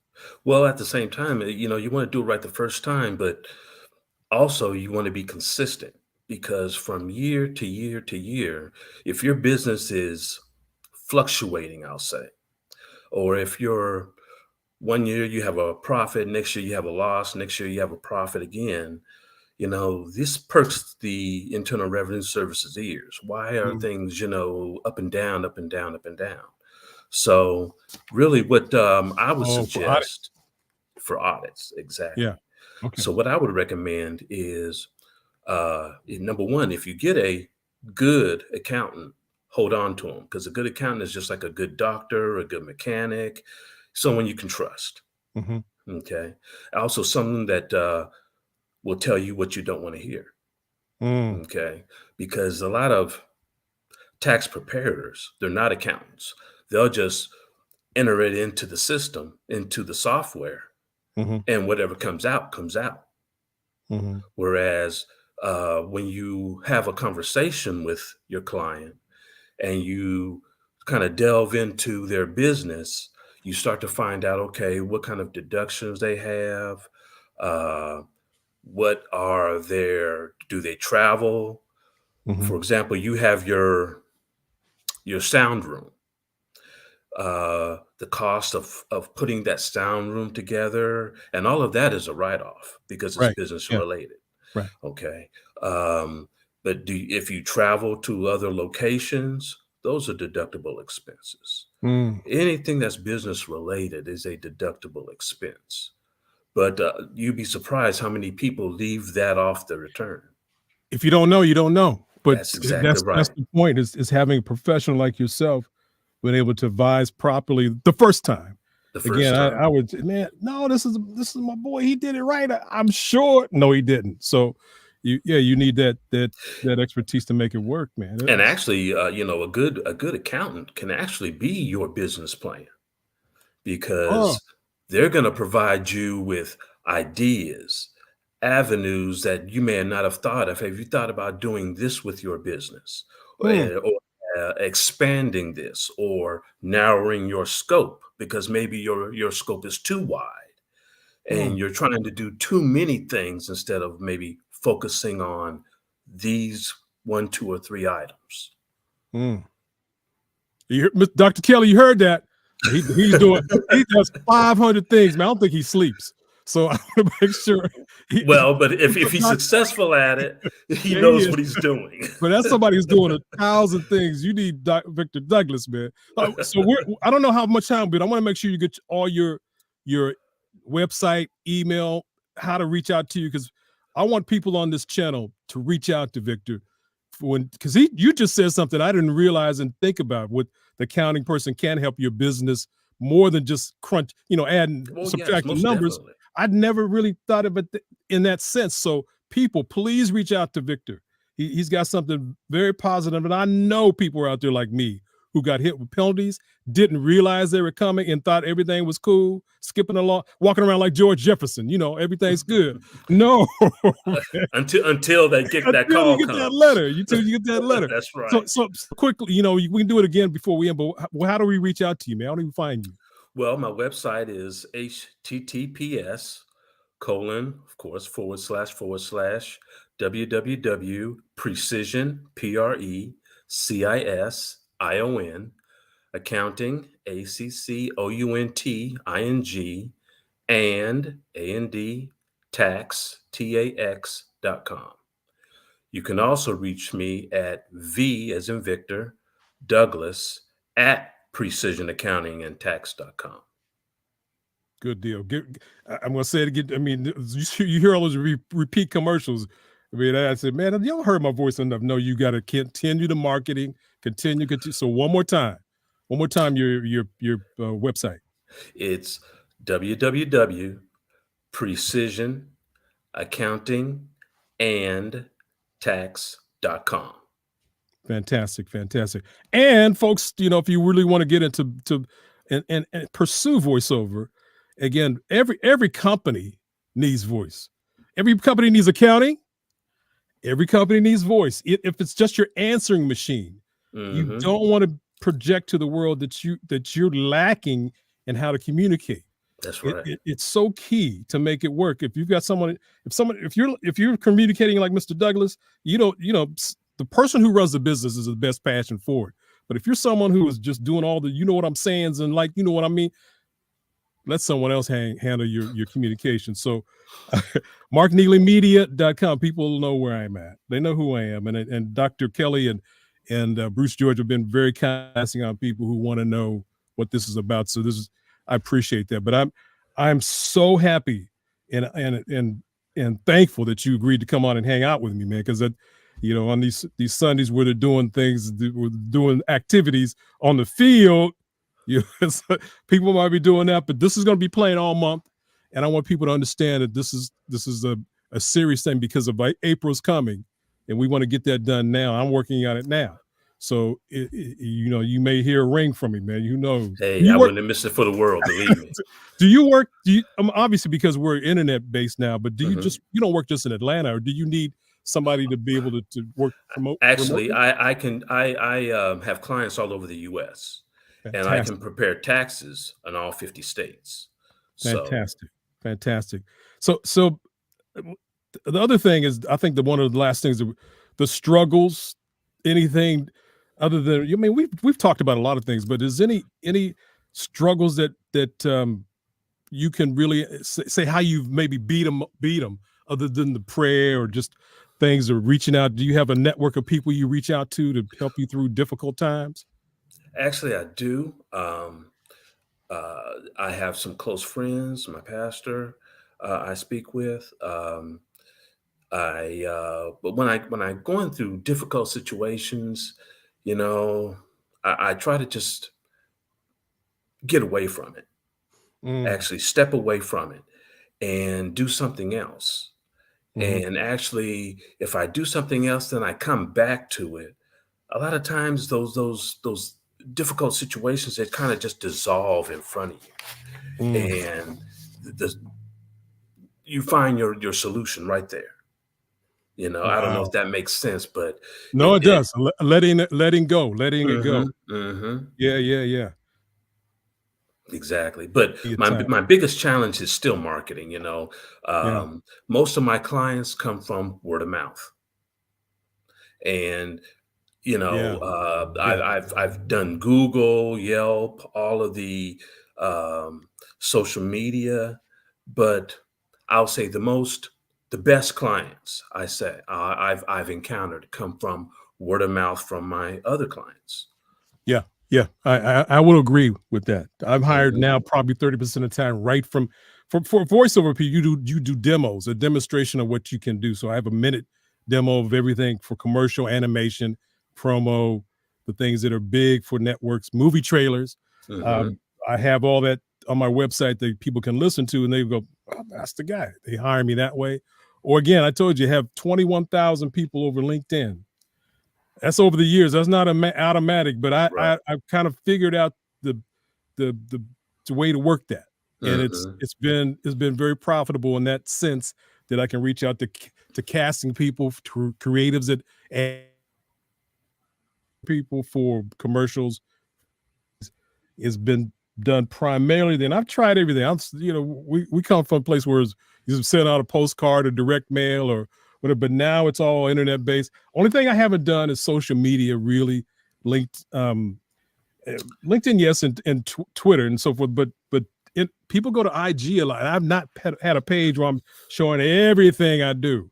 What I'm eating and so forth. At a Right, meal. right. But I know that's another place to go. If I was younger, maybe I'd do all those things. They know, the younger folks know how to do all that. But I know that LinkedIn has worked for me, and word of mouth, as you just said, Yes. and this channel. This channel, man. So, Mhm. we're using it. We're using it in a positive way. So thank And you, you Dr. Kelly. and didn't mean to cut you off, but accounting is such a trust business.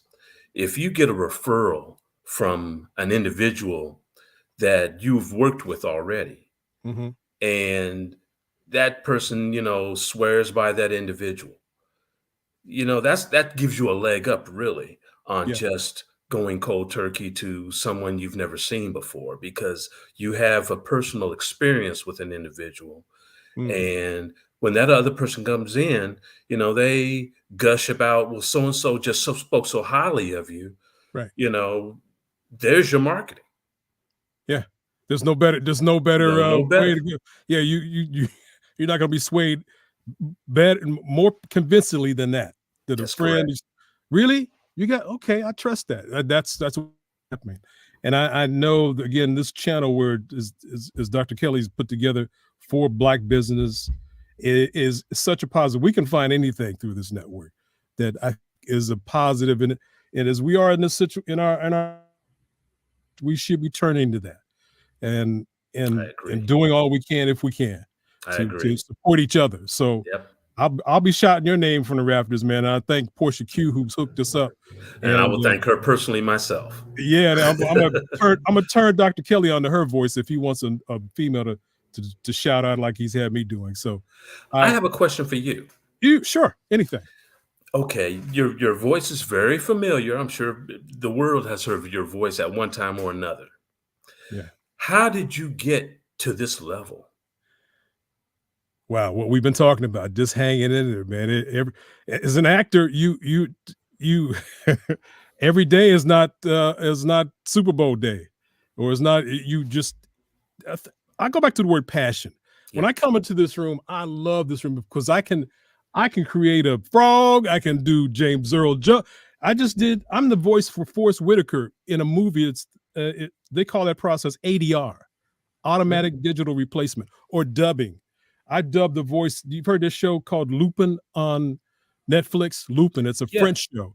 I'm one of the voices of the characters in there doing the English. It's a French show doing the English. I have things like that happen all the time. I plan to be the voice of the Oscars. That's one of my manifestations right there. I've got a stage of Kodak Theater. It's just dreaming and hope and seeing others, as you've just talked about, seeing others who are positive and successful, copying theirs and reaching out. A mentor doesn't have to be somebody telling you A, B, C, but watching what they do right and doing that with you in your place. That's a mentor, man. And somebody who you can call on and ask a question just as you can make it work. So just hanging in there, having positive people around me. I'm going to say this. I was with a lady who, what the chances of you doing that? Well, you just back and forth. Now I got a lady who's just, you could do it. You could, and having that support of your family, just you said your wife, having your support there keeps you in the game. Yeah. It's the confidence as you get something, you go from local TV to the networks. All the networks know me, but it wasn't like that always. But I just always, I got a vision board. I got all the things that are true. These aren't just fluff. Right. When you have positives, I've got a whole list of, look how many things. I got a positive list of, these are positive sayings. I just flow through every day, just you chase your abundance. Gratitude is magic. The words are there, but it's just, and if you know someone like Dr. Debbie Hood, she can hook you up, man. Hey, and the dream is never over. You're always chasing the dream. Yes, you see an example like her, you do that too, or you. So it's just examples all around us, and the history we have, and making sure the shoulders we're standing on are compensated by our own effort instead of laying down and not putting our best forward. So I just believe we can do it, and we have done it. And I'm honored to meet someone like yourself, man. And Gentlemen, pleasure's all mine. I'm honored to have been able to be a witness to this melding of the minds, this expertise that's just flowing out there. This is just wonderful. I tend to have my pen and pencil, and I'm sitting here taking notes. So thank you both. Thank you. Thank you. We do want to remember to talk about our scholarship program that we have here. The Black Business Expo's mission is to raise funds for our high school seniors going to college, or even our K through 12 entrepreneurs. Now, this expo is a fundraiser for students, so please go to www.blackbusinessexpousa.com to donate to our scholarship fund, or use the Cash App that you see below, which is $BBXUSA. Our goal is to give laptops and up to $5,000 to 10 students. Now, students, you can also register online at www.blackbusinessexpousa.com. Every dollar counts, so we want to remind you to donate to the scholarship fund. We do want to thank our Black Business Expo sponsors for January 2024, NC100, Moody Capital Partners, Suede Soul, The Hello LLC, Lotus Richey Coaching and Training, Carolina, Virginia Minority Supplier Development Council, Step Management, 5-Star BDM Media, Barbara H. Smith, LLC, Margie McLean Foundation Incorporated, Genius is Common, Earth Essentials, Milani Shani Global, Executive Women Success Institute, The Quality Coaching Company, Superwoman Business Services, Creative Force Studios, Lee Entertainment, Artistic App Design, and of course, Black Business Expo USA. Genius is common, and I'll see you on the other side.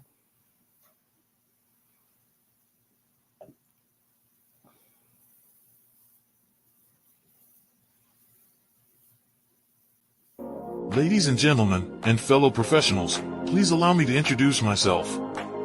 I am David Jones, the co-founder and CEO of the Hello LLC, where I'm passionately dedicated to guiding individuals and businesses toward their own return on time investment. Time is my only competition. With over 20 years of experience as a corporate C-level executive, I bring a wealth of knowledge and expertise to the Hello LLC. My career journey has been marked by a relentless pursuit of excellence in marketing, strategy, and business management leadership. I have had the privilege of working with renowned Fortune 500 companies such as Xerox, American Airlines, Hilton, and Geico. However, what truly drives me is the transformational work we do at the Hello LLC. We are pioneering a new approach to business in the metaverse, where we empower businesses and individuals to build strong foundations, automate their processes and systems, while thriving in the ever-evolving digital landscape. More than just a 3D digital marketing agency, the Hello LLC is truly a community built on love, kindness, and integrity. We want more for you than from you. As I often say, collaboration is the new competition. In an era where time is the most precious commodity, I am here to guide you toward your own return on time investment, because if time was sold in stores, it would be sold out. With a deep commitment to excellence and a strong belief in the power of community, I don't just lead a company, I lead a movement into the future of business. Ladies and gentlemen, it is both an honor and a pleasure to be your guide on this remarkable journey. I am David Jones, and together, we will embrace a future marked by success, collaboration, and the transformative work we do at the Hello LLC. Hello stands for helping everyone live life optimally. So, let's make that pivot together and start living life optimally today.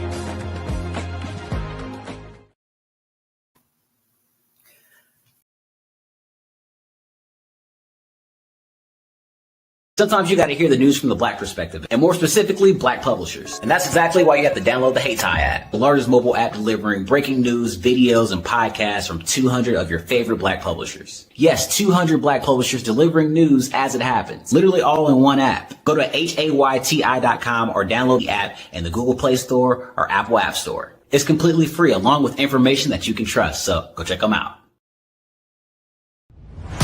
Social media is evolving. It's more vibrant, more colorful, more energetic, and so are you. It's not just photos anymore. It's video, it's audio, it's subscription. And now, there's Fanbase, a new monetized social network. Fanbase delivers the complete native app experience with full content monetization for every user. No algorithms that shadow ban your engagement or growth, and no ads. Follow anyone for free and subscribe directly to your favorite creators for $4.99 a month. Plus, show some love by tipping on any post. Also, make a Fanbase page and monetize your content the same way.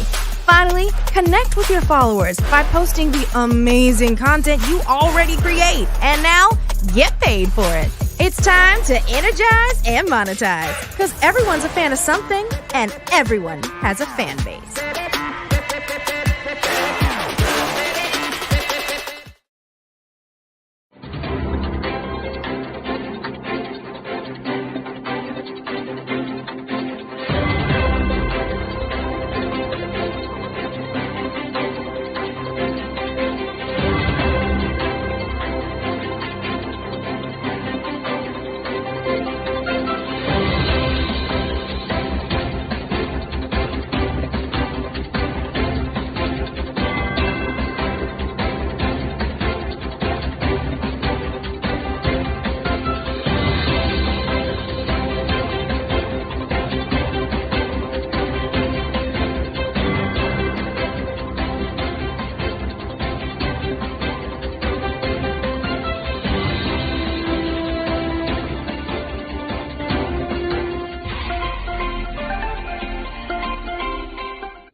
Dr. Eric Kelly III and a host of phenomenal speakers from all around the globe for this 7-day virtual event that you don't want to miss.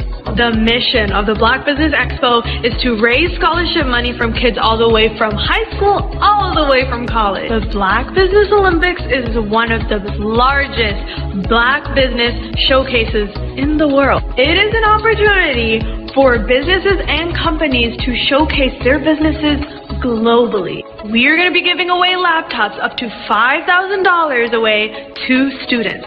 Again, I'm Olivia Appleberry, the founder of 2 Cents Finance and one of the speakers for the expo. I am so excited to see you there. For more info, go to www.blackbusinessexpousa.com or call 919-308-9090 and hope to see you there.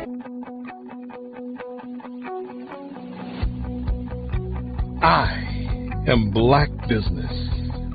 From the moment I wake until the time I sleep. Yes, I am Black business. I am Black business. Tell me, are you Black business? I am Black business. Do you support Black businesses? Listen, I support Black business because I am Black business. Black Business Expo, one of the largest business showcases in the history of Black business in the world. The world! Sign up today at www.blackbusinessexpousa.com or call 919-308-9090. I am Black business. I am Black business. From the moment I wake until the time I sleep, I am Black business. I am Black business. Are you Black business? I am Black business. Do you support Black businesses? I support Black business because I am Black business. Black Business Expo, one of the largest business showcases in the history of Black America in North Carolina. Join Dr. Eric Kelly III and a host of phenomenal speakers from all around the globe for this 7-day virtual event that you don't want to miss. The mission of the Black Business Expo is to raise scholarship money from kids all the way from high school, all the way from college. The Black Business Olympics is one of the largest Black business showcases in the world. It is an opportunity for businesses and companies to showcase their businesses globally. We are going to be giving away laptops up to $5,000 away to students. Again, I'm Olivia Appleberry, the founder of 2 Cents Finance and one of the speakers for the expo. I am so excited to see you there. For more info, go to www.blackbusinessexpousa.com or call 919-308-9090 and hope to see you there. I am Black business. From the moment I wake until the time I sleep. Yes, I am Black business. I am Black business. Tell me, are you Black business? I am Black business. Do you support Black businesses? Listen, I support Black business because I am Black business. Black Business Expo, one of the largest business showcases in the history of Black business in the world.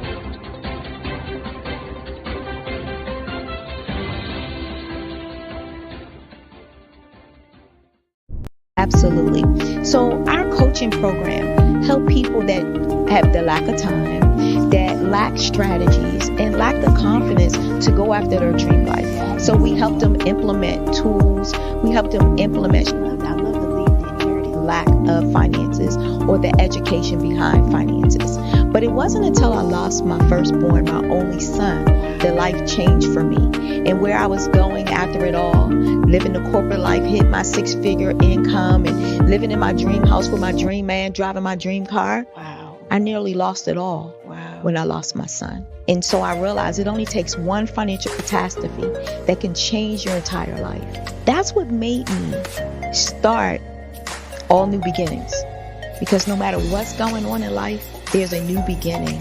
And because of that, we develop a program called Wise Minded. My little slogan is, don't just dream it, let's live it. If they want to connect with you or work with you, what is the best ways for them to be able to do that?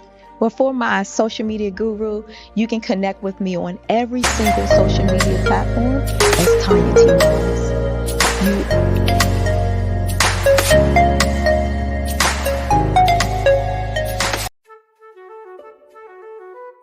This is Dr. Arnold T. Petsworth. He's the owner of Petsworth Vet World, a veterinary clinic in Hopton, Connecticut. His patients include dog, cat, frog, fish, Goldie, dog, and this alpaca. Due to doctor-patient confidentiality, we can't tell you their names. Business at Vet World was steady, and then quarantine hit. Neighbors brought new four-legged friends into their homes.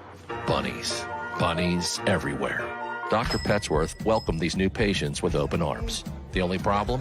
There were more appointments than he could manage.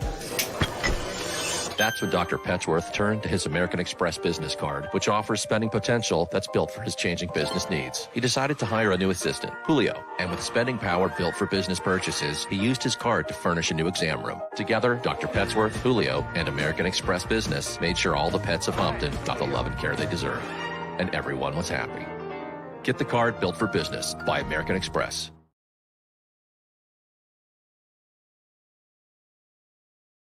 I am from Washington, D.C., but I was raised in Durham, North Carolina.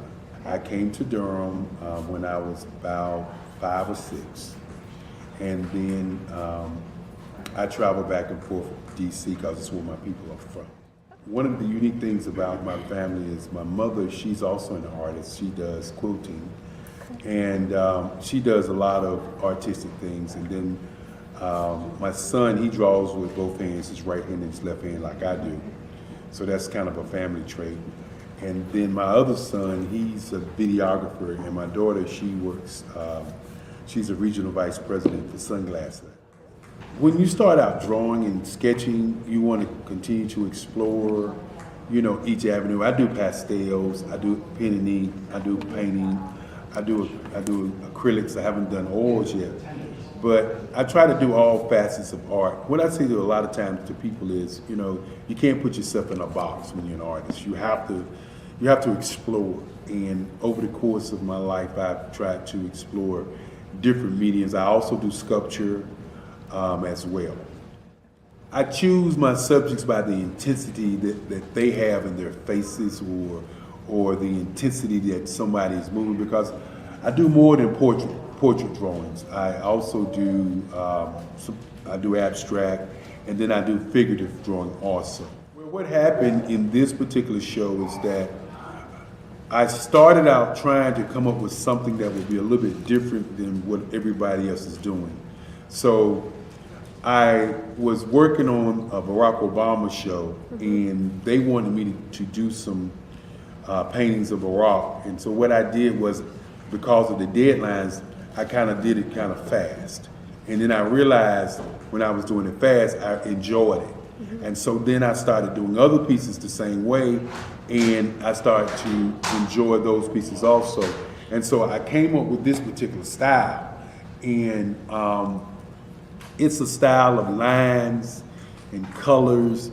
And what's interesting is that when I was in college, I did a show called Lines, Colors, and I talked about the boldness of the blacks, the hotness of the whites, and this is how this has come about, you know, later on in my life. And the colors comes from a lot of the entertainers that I work with, where they wear different colors. They don't wear, you know, your plain reds or your whites. They wear different colors, and so that's also another piece of what's giving me the colors. The subtitle of this show is Faces That Speak Life. That's real critical.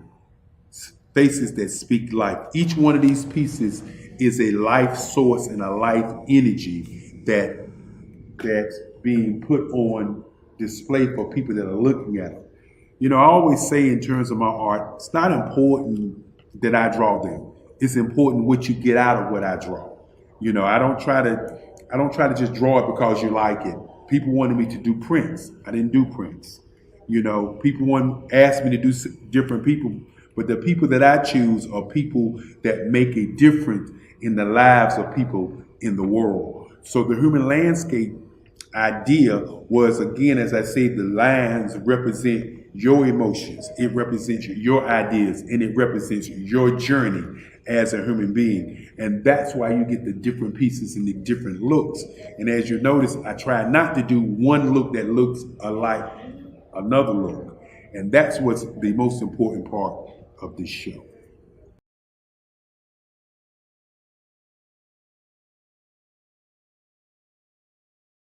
Artist to me is a creative expression of something from nothing. You know, it explodes onto the canvas, or it explodes on in my work. One of the things that I try to do more than anything is I try to just give the lines and the movements and emotions and expressions into what I do. Art really means to me a chance to express how I feel deep down inside.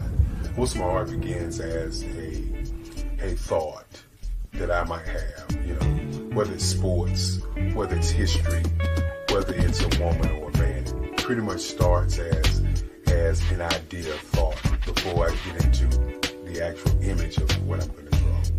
I do a lot of historical pieces. I was a history minor in college, and I love to do history pieces. And a lot of times I'm thinking about history, and then I try to make that history impact you as you look at it. That's one of the reasons I do pictures so large. People ask me, why do I do pictures so big? And I tell them, I want the piece to impact them as they're looking at it, to kind of dominate them, dominate their space. And most of my pieces I try to do off page. I don't try to do anything that's going to be in those four corners or in a square. And I want your imagination to be a part of the piece that you're looking at. I was born in a little village on the island of Haiti. Many deadly diseases pounded me.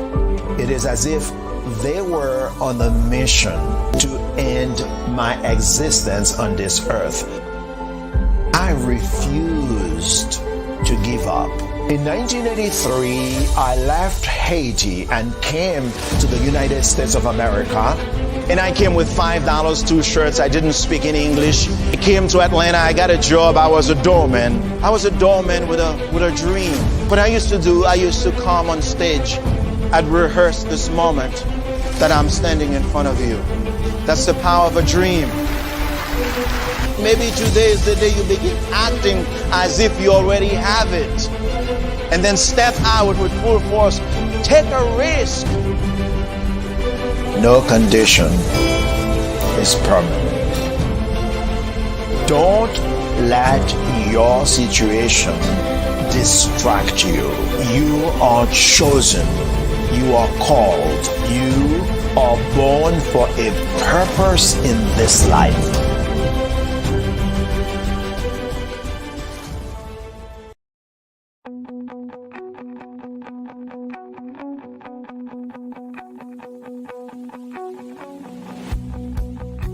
I am Black business.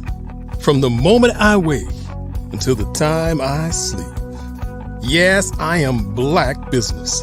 I am Black business. Tell me, are you Black business? I am Black business. Do you support Black businesses? Listen, I support Black business because I am Black business.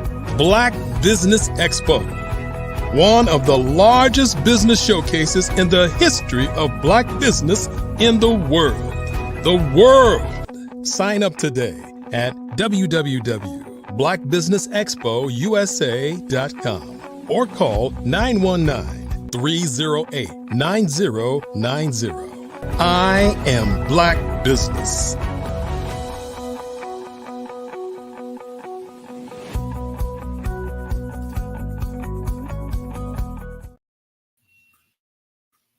Good evening, Black business owners, entrepreneurs, thought leaders, corporations. Welcome to the Black Business Network. My name is Dr. Debbie Hood, and I'll be your business moderator this evening on the Black Business Network. The Black Business Network is a 24-hour business network showcasing Black businesses, owners, entrepreneurs, and thought leaders worldwide.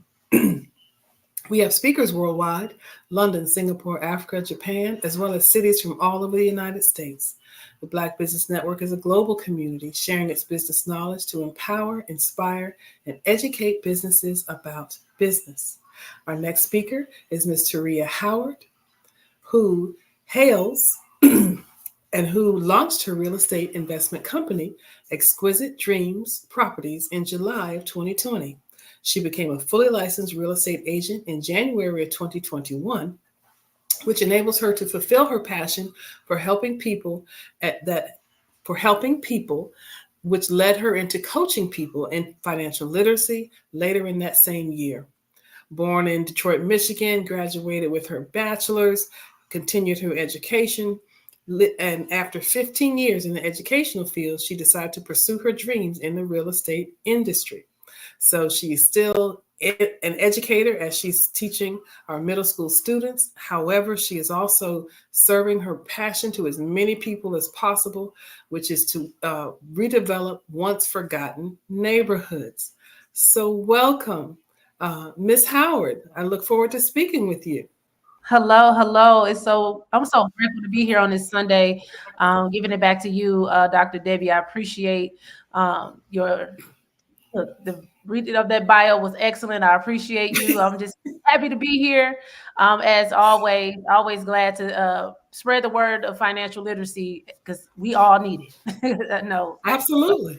And we're going to jump right into things. You've talked about your inspiration. So what really initially inspired you to become that realtor and that financial literacy educator?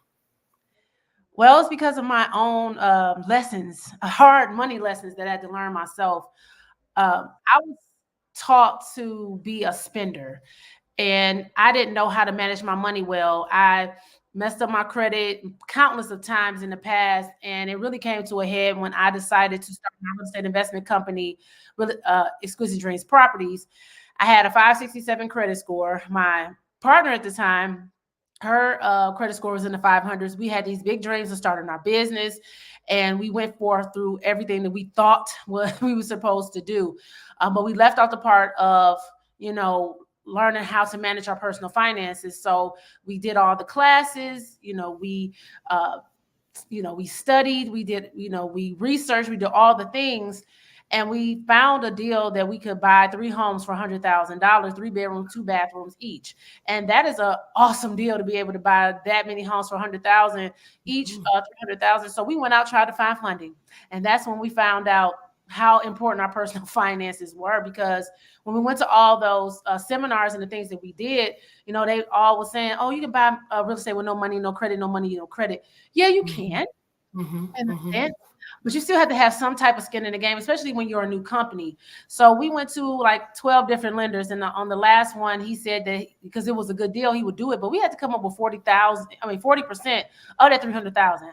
I'm a school teacher. She was a stay-at-home mom. So, of course, we did not have that money. So it just broke my heart that I couldn't do this for my company, the community I was trying to build up. And I decided to, this was it. I have to start working on my personal finances. And when I did that, it just opened up the world for me to learn so many different things. I became a realtor because I wanted to be able to broker my own deals for our company. But initially when I became a real estate agent, it was so many people out there lost, and they wanted help, and they wanted people to help them. But a lot of real estate agents, unfortunately, they don't have the time, or they want people already ready. And I have always worked in underserved communities with children, so I know how they felt as adults when you just don't know what to do. I mean, you can go and Google all day long, and you can get bogged down with information and don't know how to decipher it. One of my gifts is be able to take a whole lot of information and break it down for people to understand. So I decided to not only help them purchase a home, but to also teach them financial literacy so they can keep the home and be able to be fully prepared to purchase a home. Because when I first bought my first home back in 2010, I had just, revitalized my credit once again. And I still didn't have the financial literacy enough to keep my home. And that was the point. I was a homeowner for 10 years. And because of the lack of education, I lost my home. So I was able to, put forth all the lessons that I learned, plus all the things I was learning about financial literacy that I never knew, and help other people be able to, realize that dream, if that's what their dream is, to own a home, or just be more financially literate so they can understand how to make their money move for them. So how do you balance that role? Or those roles of being the realtor and that literacy educator? How do you balance that? Well, always I build rapport with people first. I make sure that I understand who they are initially, and where they are and where they stand and what they're looking to do. And once I figure that part out, then I can know exactly what direction to steer them in, because you just never know, because everybody has, these big hope and dreams of doing a lot of things. But a lot of times we don't do the groundwork, the foundation work first. So I need to understand you as a person. And I just build a rapport with people, and I ask the right questions. I let them know that and understand that I'm here for them, and, not just out to, get the commission or whatever the case may be. I've given out plenty of information, and people have used it with other people, and it's okay. But I just want people to have the education first. So I'm an educator at heart. So I educate first before I think about a sale. And we always talk about the successes. So I know you've had some. So give us some of the successes you've had, because we want to start from a strength-based perspective. What are some of the notable successes you've had? Yeah, so I had did a podcast with a young lady, and she, at the end of it, we just had a conversation. Like I said, I build rapport with people. And she was saying how she was going to never be able to be a homeowner. She's going to do everything with cash. She doesn't like credit, she hate credit, all these different negative things.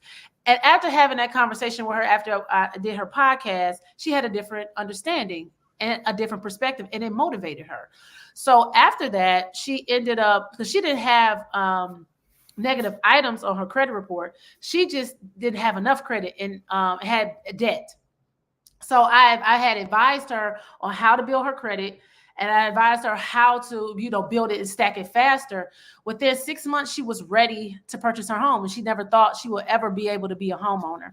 And it took her 10 months because she did the Bank of America program, and she had to have more savings. So within 4 months, she had enough savings. So after 10 months, she became a homeowner for the first time, and that inspired her to be a real estate investor. So now she's looking to, and that's here in Detroit, where at my hometown. So I helped her be able to, get out of the mind blocks. That's first and foremost thing for me. What is blocking you from thinking that you cannot, do better for yourself, and that you have to? And once she got out of that mind block, because it's a mindset thing, and she understood what her relationship with money was, she was able to realize there's so much more possibility for her.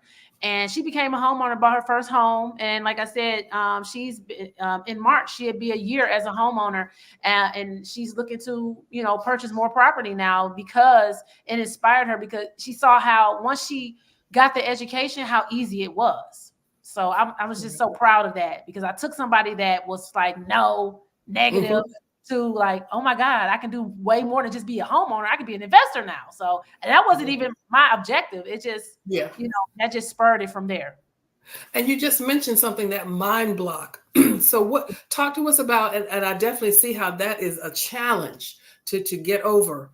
Yes. So talk to us about some of those other challenges that you face in those roles. And then, of course, in dealing with people, because oftentimes that may be where the challenge lies, and then how you overcome it.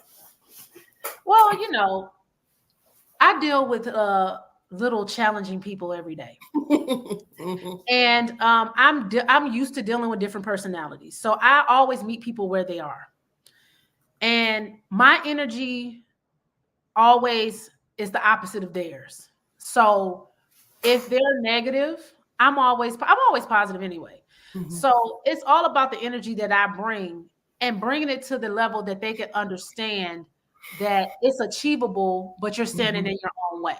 And I let people see how they're standing in their own way by just asking simple questions and letting them, and just repeating their answers back to them, so they can actually hear what I'm hearing. So then once they hear it, they just kind of be like, okay. Yeah, I didn't realize that. So that's the same thing that I do with my students. I just make sure that I listen first. I want to listen first so I can figure out what is the blocks. So then I can show you, like, this is what's holding you back without being chastising or like I'm telling you what to do or making you want to do something you don't want to do. So, because I know you really want to have better, you want to do better. You just don't know how to do better. So, I'm so used to dealing with difficult individuals. I deal with teenagers. So, if you can deal with teenagers, you can deal with people. And I deal with 25 of them at a time. So it's like, I feel like I'm the teenage whisperer. Now I'm becoming the adult whisperer. I don't know. Well, and it made me think about something you also said a few minutes ago, was the importance of building that trust and importance of building relationship, whether it be with your students, in your real estate business, in your financial literacy role. Again, the importance of building that relationship, because we are dealing with people. Yes. Absolutely. Absolutely. Yes. So what do you think, or can you give us some strategies? Again, we know you're in two different roles, if you will, albeit they're very relative. What are some of the strategies, maybe as a realtor, you employ to help your clients achieve their goals? So I just make sure that I understand what they're looking for. First and foremost. Okay. Once I understand what they're looking for, then I can tell them exactly what they need to do based off of where they are. So I try to make sure, the credit profile is the most important thing. Like, your score gets you in the door, but your credit profile is what is going to get you the home. Okay. So I let them understand that you have to have the proper trade lines on your credit report. You have to have, some lenders are saying 6, a mix of 6 that's revolving and the installment accounts, revolving being the credit cards, installment being, like your car payment and stuff like that. So, you have to have a good mix. At this point too, because there's so many programs, so much money out here that people are leaving on the table, you really only need like a 650 credit score. Now, mind you, your interest rate is going to be higher at that point, but owning a home can help you build your credit, because you're going to add another a positive trade line, which will boost your credit, and then you can go back and refinance later once your score improves. But I always instruct my clients to try to get their credit score up to a 740, 760, because you're going to get the optimum interest rates at that point. Right. Because it doesn't matter if you have a 740 or 850, it's still going to be the same interest rate. But if you get it to that 700 mark, it's still, but like I said, 650 is a good starting point if you're ready with the trade lines and you have the debt to income ratio there. You can start there, because there's so much money that these states and these counties and these cities have for people to be first-time home buyers. And, you don't want to leave it on the table if you can go ahead and do it now. And, so many people are coming in, a lot of investors are coming in buying up homes. So the time is now if you want to be a homeowner, to get that part together. But like I said, I always instruct them on how to build their, boost their credit from what they already have. You want to have those tier 1 banks on your credit report. You want to have the Chase, the Bank of Americas. You want to have, credit unions. That's what lenders are looking for, because they have more stringent requirements. They know that you'll be able to handle, the mortgage, because they know that those banks are going to comb through your finances, because the lender is going to comb through your finances, and it can be very frustrating. So you want to have all your ducks in a row and your paperwork together. So I make sure that they have their W-2s, they have their tax returns, they have their bank accounts, your credit cards need to be at 6 to 7% utilization during that 3 months that you're giving them those statements. Plus, during the process, a lot of people falter too, because during the process they go and they finance something. They got to want to go ahead and get the furniture. They want to go and put something in their name for somebody else, and that messes people up. So I tell them, once again, don't do anything during this process. Right. save it to after the fact. So it just all depends on where you are, and you can deploy different strategies. I give them ways to pay down their debt. I get, if you can do a top down effect, like a snowball effect, or if you know your interest rates and how to pay over your interest rate, or whatever the case may be. It all depends on where you are. So it just all depends on where they are. It's so many different strategies. It just all depends on where they are and what they can do at that time to get them to their goal faster. You've given us so much, even in this short period of time. So how do you stay informed about these different market trends and changes in the industry? And I don't know if this information is available to us, the lay person, but where is this coming from? I take classes. Okay. I read every day. I stay abreast to money news. You have to follow the money. I'm learning how to trade on the stock market. I know how to read charts. I take a real estate class every week where I stay abreast to different strategies. I read a real estate publication every single day. I keep I study Bigger Pockets. I read their articles. They send me articles every day. I read their articles. I talk to lenders because I want to know exactly what they're looking for. I find underwriters, like, what are you looking for? Because the underwriter is the one that really makes or breaks the deal. So I just make sure I stay connected with the right people. I continuously educate myself. Because I can't teach financial literacy if I'm not continuing my education. Right. I read all types of financial books, from Rich Dad Poor Dad to The Richest Man in Babylon to all different types of things. So I get in it from the old to the new, and I'm just kind of combine it together to become a solutions oriented type of person, because that's just who I am. So in order for me to be able to do that, I have to continue to educate myself. So that's what I do. And what would you say to someone who is looking to pursue a career, whether it be in real estate or financial literacy education? Because definitely you are an educator at heart. You're one of those lifelong learners that they speak about in academia. So what would you say to someone else? You have to be a lover of knowledge. You have to want to continuously learn and love to learn and learn how to take information and be able to convey it to other people. Because there's a lot of smart people out here, but there's a lot of people that don't know how to convey information to others. Exactly. So you have to be able to be, you have to love to learn first. And a lot of people, because, when we graduate from high school, college, we do all the things. We're tired of school. And I get it. I have 3 degrees. I don't want to sit in nobody's classroom, right? But the world is our classroom. Every day something is happening in our world, in our financial world. And like, if you are not abreast to what's going on around you, you're going to be stuck. You're going to get lost. And, you're going to miss out on a lot of things. We're in an election year right now. This is the time to invest. Okay. Okay. Everything is about to rise. If you pay attention to the stock market is one of the best indicators. I tell people all the time, because certain stocks that were like last year, you can look back and they were $100 and something. They're $400 and $600 a share now. So, and that took a year, or sometimes even less. So, you have to be able to understand how money flows and how money works. And that's only through financial literacy education. And that's one of the things Robert Kiyosaki always says. In order for you to become wealthy, you have to be wealthy in knowledge first. Talk to us about a really rewarding experience that you've had when providing the financial literacy. Again, we know you're in some different roles, but talk to us about that success in that area and some of those key principles that you're emphasizing with others. So I would say I've had plenty of people, come to me, because I do lives I do it Tuesdays, Mondays and Tuesdays on my YouTube, my Facebook, and my IG.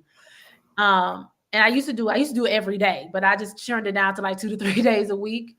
And I've had so many people come to me and say they've learned so much from me, and they have just from that alone, I tend to, when I do, work with my individual clients, the process can be daunting. And it is a process. So, I just make sure that I tell my story all the time, because I had 3 bankruptcies.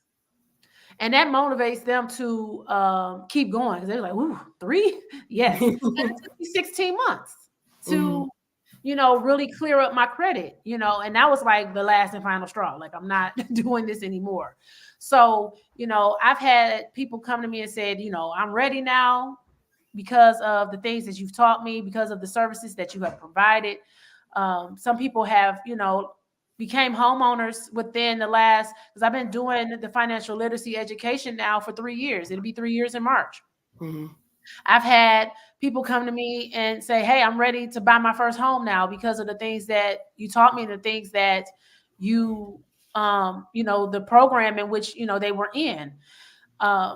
Or if they are already homeowners, I've helped professionals who are business owners who was leaving money on the table. Like, some of the things that you helped me with have changed the trajectory of my business. And I was able to get the funding that I need to, scale my business, because I got my personal finance order. I've helped people, who thought that they had to sell their home. And yeah, I'm a realtor, and I would love to have that sale, but no, like, I think of the bottom line of the person first. I had a young lady come to me and she was like, I want to sell my house. I'm tired of it or whatever. And I said, you're in a prime area.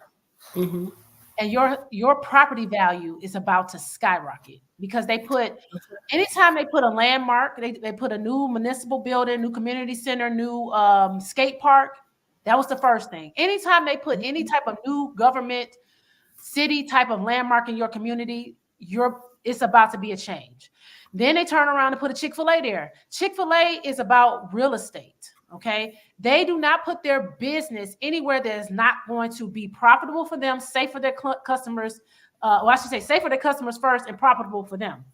So anytime you see businesses coming in, municipal businesses coming, the municipal landmarks being put in, your property value is about to skyrocket. Now, could I have told her, yeah, put your house on the market, girl? Yeah, I could have. But I'm like, no, don't make that same mistake I made. I bought my house for $150,000. My house is almost worth $400,000 right now. Wow. And if I would have never sold my home, it would have been paid off by now, because it was almost, at that point when I sold it, I sold it for like $170,000. I would have had like almost $200,000 in profit. So this is what I'm saying about paying attention to the trends in the markets, because if I was more financially literate then, I would have never sold my house in the manner that I did. So that's why I told her not to do the same thing, because I was like, you're about to miss out on a lot of equity in your home, and you're going to miss out on this change that's about to occur. So, I mean, I can't even write fast enough to take notes on this, because you're giving us so much good stuff. Talk to us about, and you've already mentioned some of this, some of the tools or the resources that you're really giving to others to improve their financial literacy. The education, of course, is paramount. Right. So, I show people, when you pay, how to pay down it. I would say, for example, how to pay down a credit card debt, because I know credit card debt can be daunting. It can be overwhelming. And a lot of people just don't know what to do. But a lot of times it starts with a budget. You have to know everybody knows how much they got coming in. Right. But when you swiping that debit card, you don't know what's going out. And I'm a swiper. I'm admit it. So the tap now makes it so much easier. It's dangerous. Even dangerous, right? So, I tell people you have to start with a budget first, because you make enough money. You're just not managing it well, right? Okay. So I sit them down, I make them write that, I have a system where they budget, they can put their stuff in. And a lot of them see how much they're spending, because the budgeting system shows them from you know, the things that we need, of course, you can't get rid of. Rent, lights, you need a phone, you need a car. Some people not even accounting for their car maintenance. Like, how much are you paying for your oil changes? Because a lot of people drive a lot, you know. Some people are, you know, it don't take them 6 months to get an oil change. Sometimes it's taking you 3 months, you know. So are you accounting for that? Are you accounting for the, you know, your car maintenance? And then a lot of people are not putting in their, you know, we all like to get our hair done. We all like to, you know, get our hair cut. We got to buy clothes. The kids are a bill. Are you accounting for the things that you buy for your children every month? Like, we don't look at and then the subscriptions. We subscription ourselves to death. Okay, because we signed up for everything, and all of a sudden you're like, "Where did this money? Why is this leaving me?" You know, $5 here, $10 here, Amazon Prime this, that. So, it's the first thing. At first is budget. Where's your money, and then where is some of the things that you can take away for just a few, maybe a year? What can you sacrifice that you don't really need to let you be able to get to where you're going? A lot of people don't want to do that sacrifice piece, but when they see that on paper and they see that they're bleeding their money away, they're like, oh my God. So I start with that first, because I gave up TV. I always be a TV junkie. Like the you know, Hulu and the Netflix and Xfinity is like a whole $300 with internet if you got all the stuff. Like, you're paying $300 to watch TV somebody else is already rich. Okay. So, you know, you have to think of stuff like that. I know, and a lot of people just not willing to sacrifice. So it's like that budgeting make you look at, okay, what can I do? Of course you can't sacrifice your food. Okay. Of course you can't sacrifice lights, gas, you know, water, all those different things. But how often are you going out to eat? I know every time I used to go out, I'm spending $50 to $100 by myself, you know. And if you're doing that multiple times a week, say if you're spending, and some people eat out breakfast, lunch, and dinner, and you're spending like $50 a day almost. Because I mean, especially if you're eating healthy.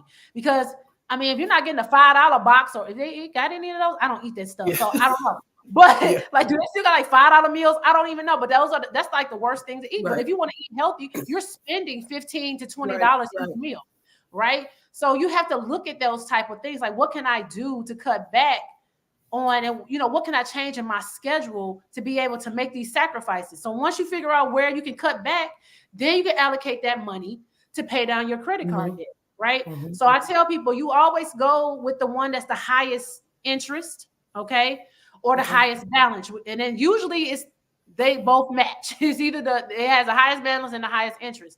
And what you do, you just pay a minimum plus like $10 or $20 for the other ones that you have. And then you allocate majority of your money to the one that's bleeding you the most. And once you do that, so say for instance, you have a $5,000 credit card that's already up to the limit, right? Your minimum payment is probably like $60 to $100. You need to be throwing like $200 on that, right? So you need to be paying like, because that's your minimum plus a little bit more, like double. So once you do that and you figure out because a lot of people are paying on their due date, you need to be paying within your statement date. So a lot of times the statement date is like February 1st to March 1st or something like that. And a lot of, like, for instance, I have a credit card that's due on the 28th. Okay. So like my credit card statement ends on the 15th. So I didn't already reported all this bad debt once I pay it on the 28th. So I need to pay my credit card by the 12th. So then by the time they report on the 16th, that it's going to show a positive and it's going to boost your credit score. So you have to know those dates. And it's not paying it on the due date. It's going to help you. You have to pay it within that window when they're reporting. So you call the credit card companies and ask them, when do you report to the credit reporting agency? Once you find that out, you need to be paying it 2 to 3 days beforehand. Right. And once you pay that off and you pay it down, so however, if you want to pay it down to zero, you still need to use it though, because they'll take away the credit card companies, because they're not making the money. They'll take it away from you. So you need to be transferring some of those bills that you have, pay your cell phone bill, buy the groceries, the gas with that credit card, because you already got that money. You're going to pay it right back off.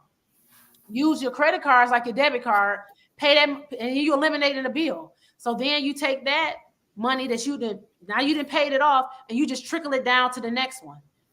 And you do the same thing. That money that you was paying extra on that other one, you trickle it down to the next one, and you will pay it down faster. So that's what I've been telling, it's like a snowball effect. Now, if you're not that disciplined, or you feel like you cannot do that, you can do a top-up effect, right? Because sometimes the people just can't do it, right? They figure they can't do it. So you start with the smallest one. You start with the smallest one. You put as much as you can extra on there. And once you pay it down, you take that money that you were paying extra and put it on the next one plus the minimum. And you take, because you're not, the thing is, what people don't understand is you're not missing that money. You didn't have it. You were paying it anyway. Yeah. So once you get that extra, don't go back and do extra stuff with it. That's the problem. Right. Don't go back and do extra. Okay, take that extra, and you will see how quickly. Like I said, she bought that house. She was ready to buy a house within 6 months because of this method. She thought she was going to never be able to pay off her credit card debt. She started seeing results within 3 months. So if you're doing, she did the bottom up effect, because she said she couldn't, she was having heart palpitations, she couldn't do it. So I said, start with where you're comfortable, and work your way up. And that's what I usually tell people when it comes to your finance. It starts with your budget. Right. Talk to us about some trends. What are you seeing emerging? What do you anticipate? Well, we're coming into a busy spring, summer season where a lot more houses are going to be on the market. And like I said, because this is an election year, a lot of things are going to be selling.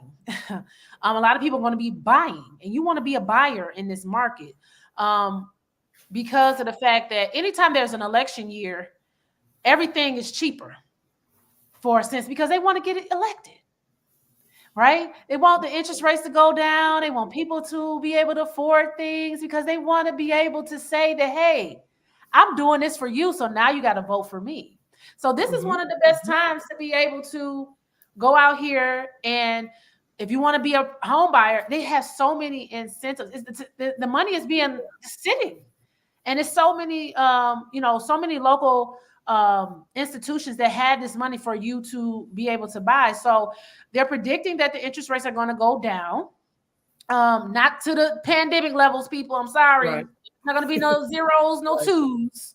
You'll probably get them into the fives. Look, when I bought my house, I was in the 7s, 8s. Okay. 9s, I think. 9. Matter of fact, because I bought my home, I had used a teacher incentive. Because if you're like a first responder, teacher, nurse, all that, they got so much money for y'all. Yeah. Right. So, so when people be like, oh my God, I'm paying a 6% interest rate, girl, I paid 9. Okay. So, it's okay. But it's a way for you to be able to combat that interest rate by learning your amortization schedule. Okay.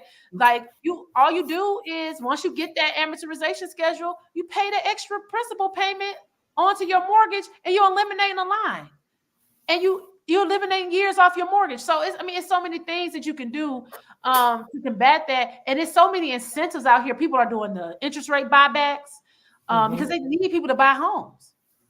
So they doing the interest rate buybacks where, lenders are, taking away points off of your mortgage interest rate. Some of the closing companies are helping people do the same thing.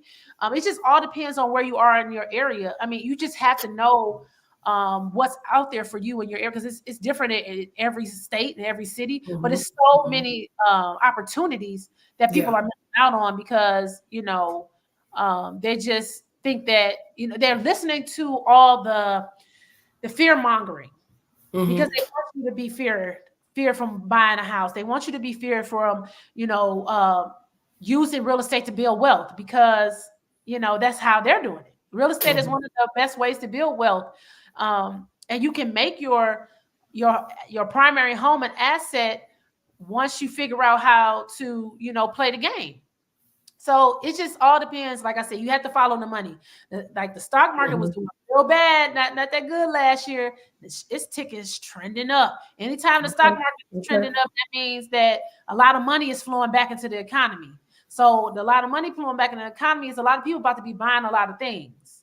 So That's what I'm seeing from what I've been listening to and from what I've hearing from lenders. Like I said, the interest rates are supposed to go down this spring, summertime, and that's the ultimate buying season. So if you're looking to buy a home in like June, July, or something like that, then you need to get prepared now, because you still have, technically, 6 months to, from now to July, to, be prepared. And if you are disciplined enough, 6 months is a great enough time to do it, depending on your credit profile. Now, if you have a whole lot of stuff, like heavy stuff, like I did, like bankruptcies and evictions and all of that, it's going to take you a little bit longer. But if you just have this debt and cover collections or something like that, you can definitely be ready in 6 months. 6 months if you're disciplined. Okay. Well, you have given us so much. I don't even know where to begin. But now I'm a clinician at heart. I'm a therapist. So I want to know, what kind of self-care are you exercising, and how are you maintaining this balance? Because you're doing a lot. You're a lifelong learner, educator, realtor, financial literacy. How are you taking care of you? How are you doing? Do I take care of me is the question. No.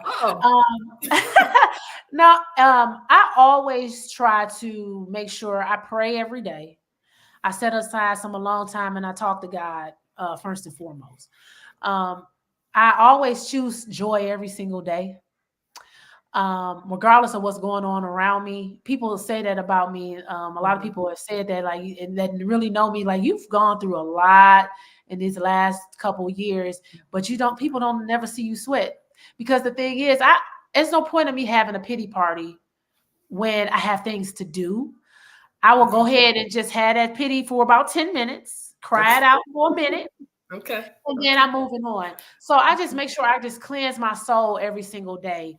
I release myself from the pressures of always got to perform. If I don't do something, because I used to be so hard on myself, like I got to do it all, right? Yeah. I release the pressure to perform, and if that's something on my to-do list that it doesn't get done, it just doesn't get done. And I've learned how to prioritize my my to-do list, and I'm just not hard on myself if it doesn't get done. And I work out. I love to work out. That's one of my stress relievers. Just working out, like I work out like a crazy person, people say, but that's one of the gym is my happy place. So I do that. And I make sure I spend time with the people that I love. I love to laugh. So I laugh generously every single, if you can't tell, I've been making fun of myself and making fun of things ever since we started. So I laugh every single day. I love to smile, and it's just good. Like that. So, I need to work in a massage because this shoulder is tight. Oh, absolutely. Absolutely. And I can just imagine this joy, this balance, all of these things are moving you towards your long-term goals. So what are those? Maybe give us a long-term goal and an aspiration that you're, and I can tell you're already moving towards it, but yeah. What's the next goal? So my ultimate goal is to, really start buying up properties and beautifying neighborhoods and getting people to the point where I can show them how to buy this house that I have acquired and, make it affordable for them. So I want to start, buying homes, fixing them up, beautifying neighborhoods, bringing people back into the neighborhoods that are long gone, that have been lost, people forgot about, and showing them that they can come back and, be a homeowner. Because a lot of people just don't believe that. So I just want to, be able to do that part of it. Plus, I want to buy homes and be able to help the ones that have been forgotten, our babies that are coming out of foster care. They forget about them. They just throw them out into the wolves. So I want to have transitional housing for them where they can come in and get training, because I've actually connected with some people that does trade. They're doing a trade school and they're looking for young people. So, I want to be able to have that mental health capacity for them, be able to have the training for them, and then show them how they can, have them operate as functioning adults to be in society and be able to move on, into a home that I had probably refurbished. And I'm like, here, this is a home that I refurbished. This is how you buy it. And I want to do it for domestic violence victims and homeless too. So we love it. Tell us how we can find you so we know how to find you. Give us a phone number or website as we wrap it up. Yes. So my phone number is 901 area code 450-1134. I'm on Facebook as Toria D. Burton Howard. It's like all my names. I'm on Instagram as Queen Coach T. All of my what is X now? X and all the other ones that I'm on. I have LinkedIn, Toria Howard on LinkedIn. My digital card is 10,000cards.com/Toria_Howard. You can get all my information if you want to follow me. My YouTube is Queen Realtor T. I'm at Timeless Finds with T on YouTube. So I'm everywhere. If you just probably Google my name, we got lots of ways. We're gonna find you. Listen, you're gonna find me. I'm absolute pleasure. Absolute pleasure. Genius is coming, and I will see you on the other side. All right, thank you so much. This was awesome. Thank you. We do want to remember the Black Business.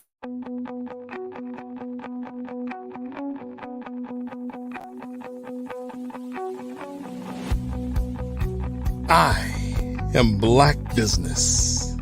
From the moment I wake until the time I sleep. Yes, I am Black business. I am Black business. Tell me, are you Black business? I am Black business. Do you support Black businesses? Listen, I support Black business because I am Black business. Black Business Expo, one of the largest business showcases in the history of Black business in the world. The world! Sign up today at www.blackbusinessexpousa.com or call 919-308-9090. I am Black business.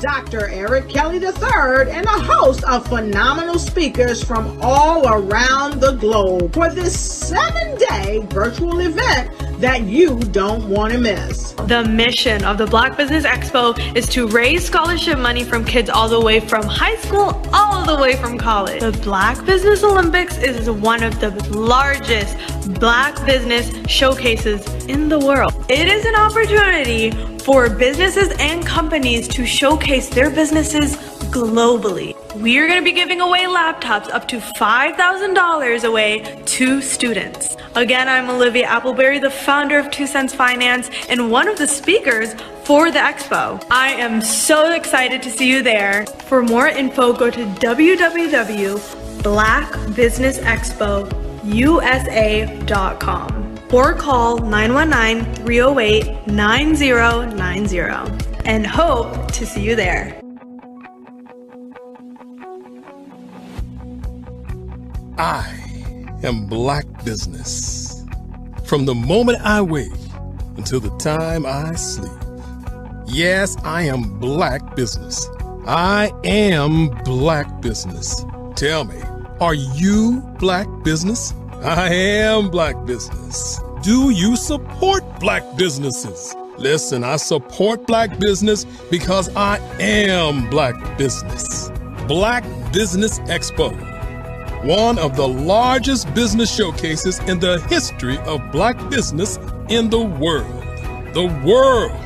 Sign up today at www.blackbusinessexpousa.com blackbusinessexpousa.com or call 919-308-9090. I am Black Business. I am Black business. From the moment I wake until the time I sleep, I am Black business. I am Black business. Are you Black business? I am Black business. Do you support Black businesses? I support Black business because I am Black business. Black Business Expo, one of the largest business showcases in the history of Black America in North Carolina. Sign up today at www.blackbusinessexpousa.com or call 919-380-9090. I am Black business. I am Black business. From the moment I wake until the time I sleep, I am Black business. I am Black business. Are you Black business? I am Black business. Do you support Black businesses? I support Black business because I am Black business. Black Business Expo, one of the largest business showcases in the history of Black America in North Carolina. Sign up today at www.blackbusinessexpousa.com or call 919-380-9090. I am Black business. I am Black business. From the moment I wake until the time I sleep, I am Black business. I am Black business. Are you Black business? I am Black business. Do you support Black businesses? I support Black business because I am Black business. Black Business Expo, one of the largest business showcases in the history of Black America in North Carolina. Sign up today at www.blackbusinessexpousa.com or call 919-380-9090. I am Black business. I am Black business.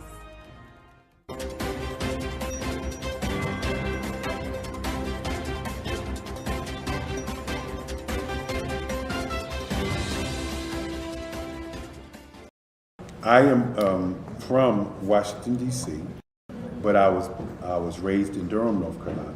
I came to Durham when I was about 5 or 6, and then I traveled back and forth to D.C. because it's where my people are from. One of the unique things about my family is my mother, she's also an artist. She does quilting, and she does a lot of artistic things. And then my son, he draws with both hands, his right hand and his left hand like I do. So that's kind of a family trait. And then my other son, he's a videographer, and my daughter, she works, she's a regional vice president for Sunglasses. When you start out drawing and sketching, you want to continue to explore, each avenue. I do pastels, I do pen and ink, I do painting, I do acrylics. I haven't done oils yet, but I try to do all facets of art. What I say to a lot of times to people is, you can't put yourself in a box when you're an artist. You have to explore. And over the course of my life, I've tried to explore different mediums. I also do sculpture as well. I choose my subjects by the intensity that they have in their faces, or the intensity that somebody is moving, because I do more than portrait drawings. I also do I do abstract, and then I do figurative drawing also. Well, what happened in this particular show is that I started out trying to come up with something that would be a little bit different than what everybody else is doing. So I was working on a Barack Obama show, and they wanted me to do some paintings of Barack. And so what I did was, because of the deadlines, I kind of did it kind of fast. And then I realized when I was doing it fast, I enjoyed it. And so then I started doing other pieces the same way, and I started to enjoy those pieces also. And so I came up with this particular style, and it's a style of lines and colors. And what's interesting is that when I was in college, I did a show called Lines, Colors, and I talked about the boldness of the blacks, the hotness of the whites, and this is how this has come about, later on in my life. And the colors comes from a lot of the entertainers that I work with, where they wear different colors. They don't wear, your plain reds or your whites. They wear different colors, and so that's also another piece of what's giving me the colors. The subtitle of this show is Faces That Speak Life. That's real critical. Faces that speak life. Each one of these pieces is a life source and a life energy that's being put on display for people that are looking at them. I always say in terms of my art, it's not important that I draw them. It's important what you get out of what I draw. I don't try to just draw it because you like it. People wanted me to do prints. I didn't do prints. People asked me to do different people, but the people that I choose are people that make a difference in the lives of people in the world. So the human landscape idea was, again, as I say, the lines represent your emotions, it represents your ideas, and it represents your journey as a human being. And that's why you get the different pieces and the different looks. And as you notice, I try not to do one look that looks alike another look. And that's what's the most important part of this show.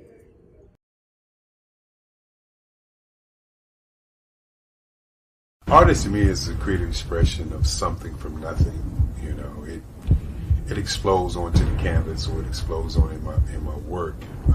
One of the things that I try to do more than anything is I try to just give the lines and the movements and emotions and expressions into to what I do. Art really means to me a chance to express how I feel deep down inside. Most of my art begins as a thought that I might have, whether it's sports, whether it's history, whether it's a woman or a man. It pretty much starts as an idea of thought before I get into the actual image of what I'm going to draw. I do a lot of historical pieces. I was a history minor in college, and I love to do history pieces. And a lot of times I'm thinking about history, and then I try to make that history impact you as you look at it. That's one of the reasons I do pictures so large. People ask me, why do I do the pictures so big? And I tell them, I want the piece to impact them as they're looking at it, to kind of dominate them, dominate their space. And most of my pieces I try to do off page. I don't try to do anything that's going to be in those four corners or in a square. And I want your imagination to be a part of the piece that you're looking at.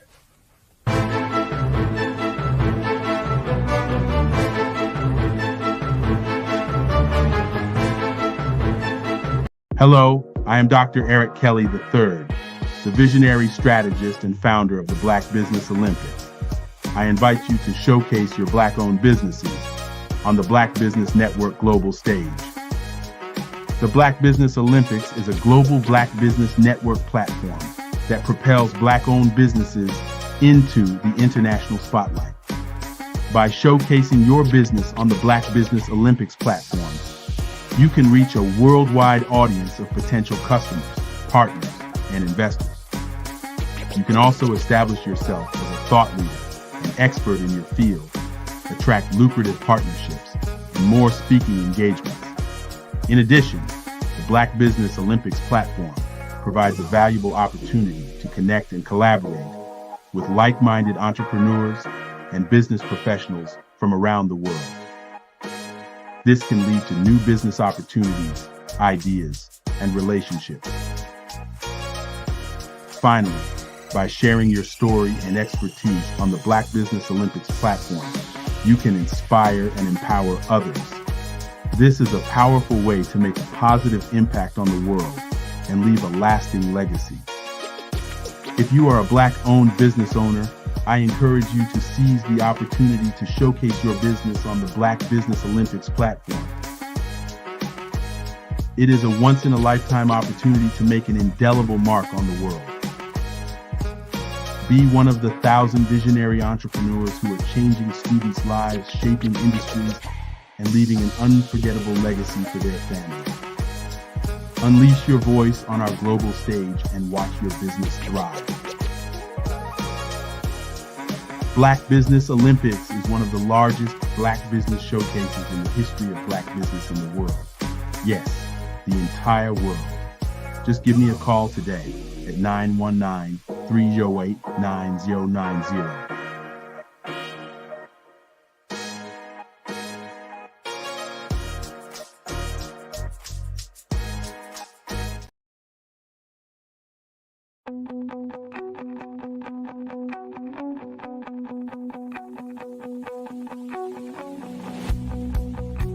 I am Black business.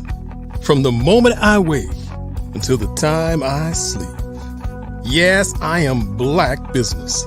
I am Black business. Tell me, are you Black business? I am Black business. Do you support Black businesses? Listen, I support Black business because I am Black business. Black Business Expo, one of the largest business showcases in the history of Black business in the world. The world! Sign up today at www.blackbusinessexpousa.com or call 919-308-9090. I am Black business.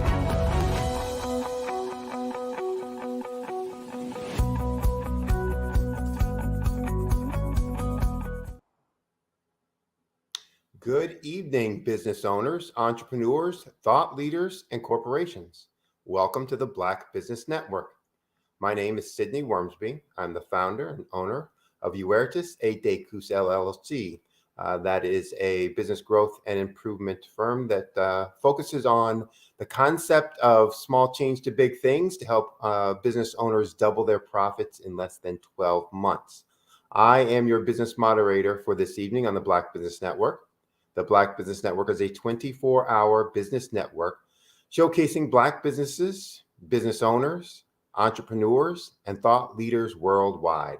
We have speakers from North Carolina, London, Singapore, Africa, Japan, and cities all over the United States. The Black Business Network is a global community sharing its business knowledge to empower, to inspire, and to educate businesses about business. We're closing out another week of programming on the Black Business Network. And ladies and gentlemen, esteemed guests and distinguished attendees, I would like, with great honor and immense privilege, to introduce you to a visionary whose work transcends the boundaries of time and culture, Dr. Eric Kelly III, who is one of the preeminent African-American artists of the last 3 decades.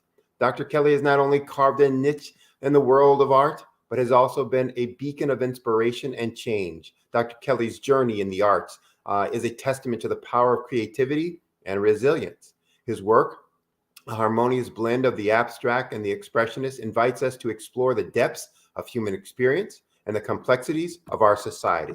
His unique perspective on the intersection of images on the nation state, as well as the interplay between art and humanity, challenges us to see the world through a lens of empathy and understanding. His remarkable ability to capture historical moments through his art provides us with a visual narrative that speaks volumes about our past, present, and future. Each stroke of his brush, Each line of his drawings tells a story that resonates with the depths of our souls. Dr. Kelly's art is not just a display of skill and talent.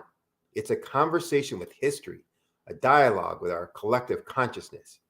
Furthermore, Dr. Kelly's contributions extend beyond the canvas. As the founder of the Black Business Olympics, he has created a platform that uplifts and empowers, fostering a community where diversity, innovation, and excellence are celebrated. His vision and leadership have paved the way for a brighter, more inclusive future. And today, as Dr. Kelly shares his insights and experiences, let us open our hearts and our minds to the lessons he has to impart. Let us immerse ourselves in the wisdom of a man who's dedicated his life to exploring the depths of artistic expression and the heights of human potential. Ladies and gentlemen, please join me in welcoming a true master of the arts, a maestro of arts and business, a catalyst for change, and a guiding light for generations to come, Dr. Eric Kelly III. Good evening, good evening, good evening, good evening. And before I say anything, or before I do anything, I'd like to thank you, Sydney, for all the work that you've done on the Black Business Olympics. All the times that I've called and you have shown up. I think many times people don't understand, what showing up actually is. And showing up is showing up in excellence. And you have been excellent every day that you've been a part of this project. Well, I appreciate it. I enjoy being here. And I know you're excited about, not only all that's happened this week, but all that's to come. And we're closing out another spectacular week with the Black Business Network.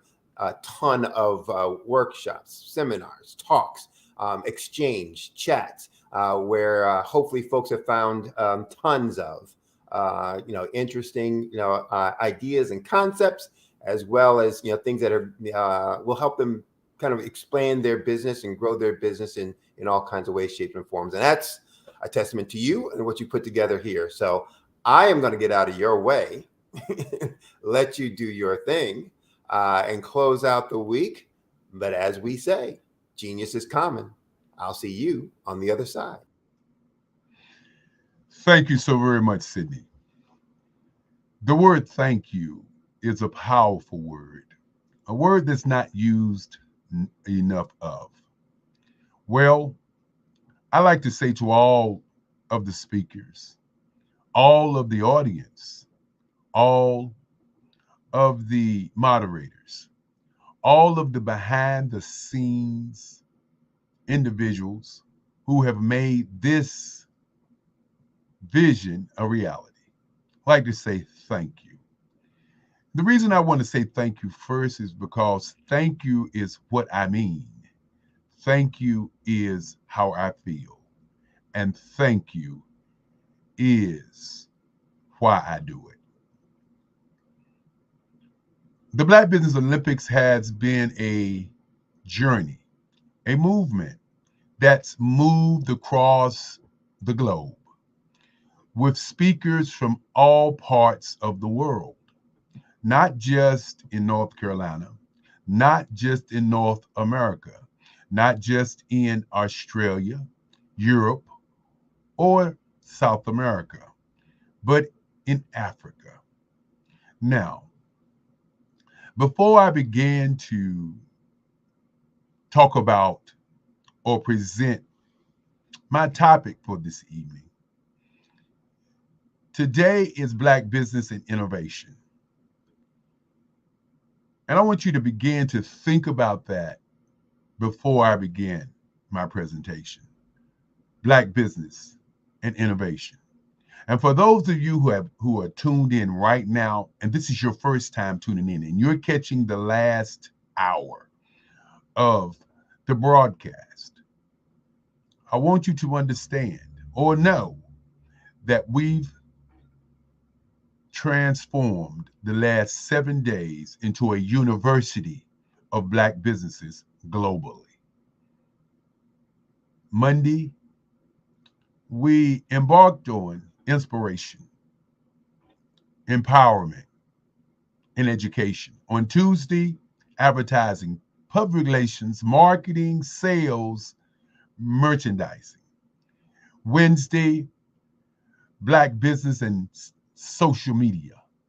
And then, of course, Thursday, diversity, equity, and inclusion, and access to money. Friday, Generation X versus Generation Z. How do we bridge the generational and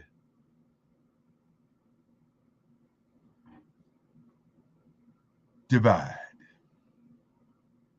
Then, of course, on Saturday, Black business and the culture. And today, Black business and innovation.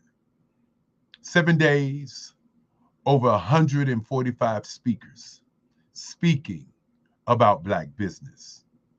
The Black Business Olympics brand is Black business. With over 11 trillion in North America, our brand is Black business. Now, I want to start my talk by thanking my grandmother, Lovella Stansel Kelly, who in 1990 came into my office and said she had an idea. And that idea was a business show to bring Black businesses together with corporate businesses. At that time, I did not understand what she was talking about. I was running an advertising agency. And in my mind, I wanted to understand what the value of bringing these businesses together. And as I embarked on a journey over 40 years of the Black Business Expo that brought businesses from across North Carolina together, 350 businesses, over 5,000 to 7,000 people each year, I finally understood what my grandmother laid in my lap. And many times I say, the Black Business Expo was not my idea. It was an idea that was dropped in my lap. My grandmother understood that I loved what I did in advertising. And she saw a moment in time to change the trajectory of people's lives. And so I would also thank Henry Stansel, my daddy, the guy who really raised me. All my ideas, how I talk, how I walk, is from Henry Stansel, my great grandfather. And then again, I want to thank my great grandmother, Esther Nene Stansel. I want to thank her for all the times as a little boy where she made sure I understood what was going on. Papa always made sure that I was focused on what I wanted to do. As I tell the story all the time, that he stopped by my bedroom and said he wanted me to be a lawyer. I said I wanted to be an artist. And he said, if you're going to be an artist, then you need to start a museum by putting your pictures up in this wall and to sell to collectors only. And that has never changed in my mind as I have grown to be a man, to sell to collectors only and to protect my work. My grandmother said, Lovella Stansel Kelly, she said that when I got an art scholarship, it changed who I was. It changed how I act. It changed how I walked. As I went to college on that scholarship. And of course, for those who don't understand, when you don't have to pay to go to school and you're going to school on a scholarship, you have total freedom. And then I want to thank my mother, Frances Cagle, who, in spite of all the things that I have on my mind, always makes me grounded to understand what it is to care for people, what it is to do the right thing, and what it is to be the best at what you're doing. Now I want to thank my team. I'm going to start out with a young lady who has done great work for us, Maroc Hicks. who understands the vision, who articulates the vision so well to sometimes I have to look in the mirror and ask myself, who's running the show? Want to thank a young lady by the name of Bree Morris, Superwoman. When you hear up, up, and away, that is Superwoman. Bree Morris, who in the clutch always performs, who makes sure that our magazine covers, our videos are just impeccable. Want to thank her for not only her leadership, but her guidance and her ability to present what you're talking about. Want to thank Bree. Want to thank Dr. Madeline Ann Lewis, a young lady who has just been tremendous on the team, who has taken this vision and this journey and presented to the world how important it is to bring all of these people together to create a network that challenges the status quo. Want to thank Sidney Warmsby, who introduced me. Want to thank Grant McGaw, who also has been a beacon of light. As we look at today, as we look at our speakers, who have done a marvelous job, you know, I can't begin to talk about thank you unless I must start with Monday.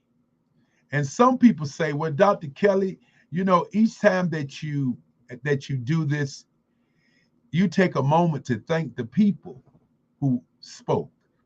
And the reason I do that is because what they have done should be noted. It's noteworthy what they have done. How they have shown up and share with the world their vision of who they are and what they do is noteworthy. Now, my talk is going to be about, do you exist? How do you exist? And why you exist? But before I do that, I want to say thank you to Andrea Adams. I want to say thank you to Dr. Madeline Lewis again. I want to say thank you to Miss Perry. I want to say definitely thank you to Jerry Smith, Angela Baptiste, and Dr. Sheila Smith. I want to say thank you to Alan Thornton, Jeff Ingram, Renata Brown, who's actually going to be doing a literary Black Business Olympics. I want to say thank you to Tandra Price and her Super Bowl program. I want to say thank you to Dr. Sean J. Harris, who stopped by and who has given me more energy than you know. I want to thank Tara Harris. And Tara Harris is a young lady who really has done an outstanding job. I want to thank Sean Lassity. You know, Sean Lassity, want to thank him. Grant McGaw from Omaha, want to thank him. Want to thank Gene Baker. Want to thank Nathan Malinga out of Africa. Want to thank Dr. Enolia Forte out of Africa. Want to thank Deborah Crawley. Want to thank, again, out of the UK, want to thank Spiritual Teak. You know, rediscovering your personal thought. Want to thank Philomena Monacour. You know, as I begin to thank the people, I want to thank Dr. Michelle Boone Thornton. Want to thank a lady who has sponsored us, the Carolina, Virginia Minority Supply Development Council. Want to thank Dominique Milton. Want to thank Jonathan Lee, you know, as he did his fireside chat. Want to thank Norma Hollis. Want to thank Dr. Lotus Richey. Want to thank Kennedy Harris as the Harris clan came in full bloom. Want to thank again Dr. Sean J. Harris, who did the fireside chats with his family of 5 and 6 figures. Want to thank Dr. Latonya Smalls. Want to thank my friend, Dr. Madeline Ann Lewis, who continues to surprise me and show me that stick-to-itiveness is the way to go. And then, of course, I want to thank Joan Ray Niles out of London. I want to thank Dr. Sandra Wall Williams. I want to thank Clarissa Turner. I want to thank Caden Harris. Yes, indeed, the young man who's doing great things. I want to thank Ivy Burrito. I want to thank Victor Johnson. And oh, he always does a great job. Want to thank Dr. Jonathan Odaje out of Africa. Want to thank Larry D. Hall, Chris Wright, Melvina Ford, Antonio Owens, T. Nicole, and Novella, yes, my grandmother's name, almost, Novella Jackson. Definitely want to thank her. And then, of course, today, want to thank Dr. Darrell Anderson, Virgil Thornton, Bakeka Blakemore. Want to thank Dr. Enoli Forte. Want to thank Deborah Hubbard. Want to thank Shamel Mitchell. Want to thank Mark Neely. And definitely want to thank all who have spoken, who have taken their time out to do what's necessary to change the world. Want to thank David Jones, who was a moderator on the first day and again a moderator on the fourth. Want to thank P.K. McLemore as I continue to thank people. Want to definitely thank Antonio Owens, Deborah Crowley. Want to thank Cassandra Mitchell. Want to thank Mary Hatfield. Want to thank Dr. Gerald Hightower.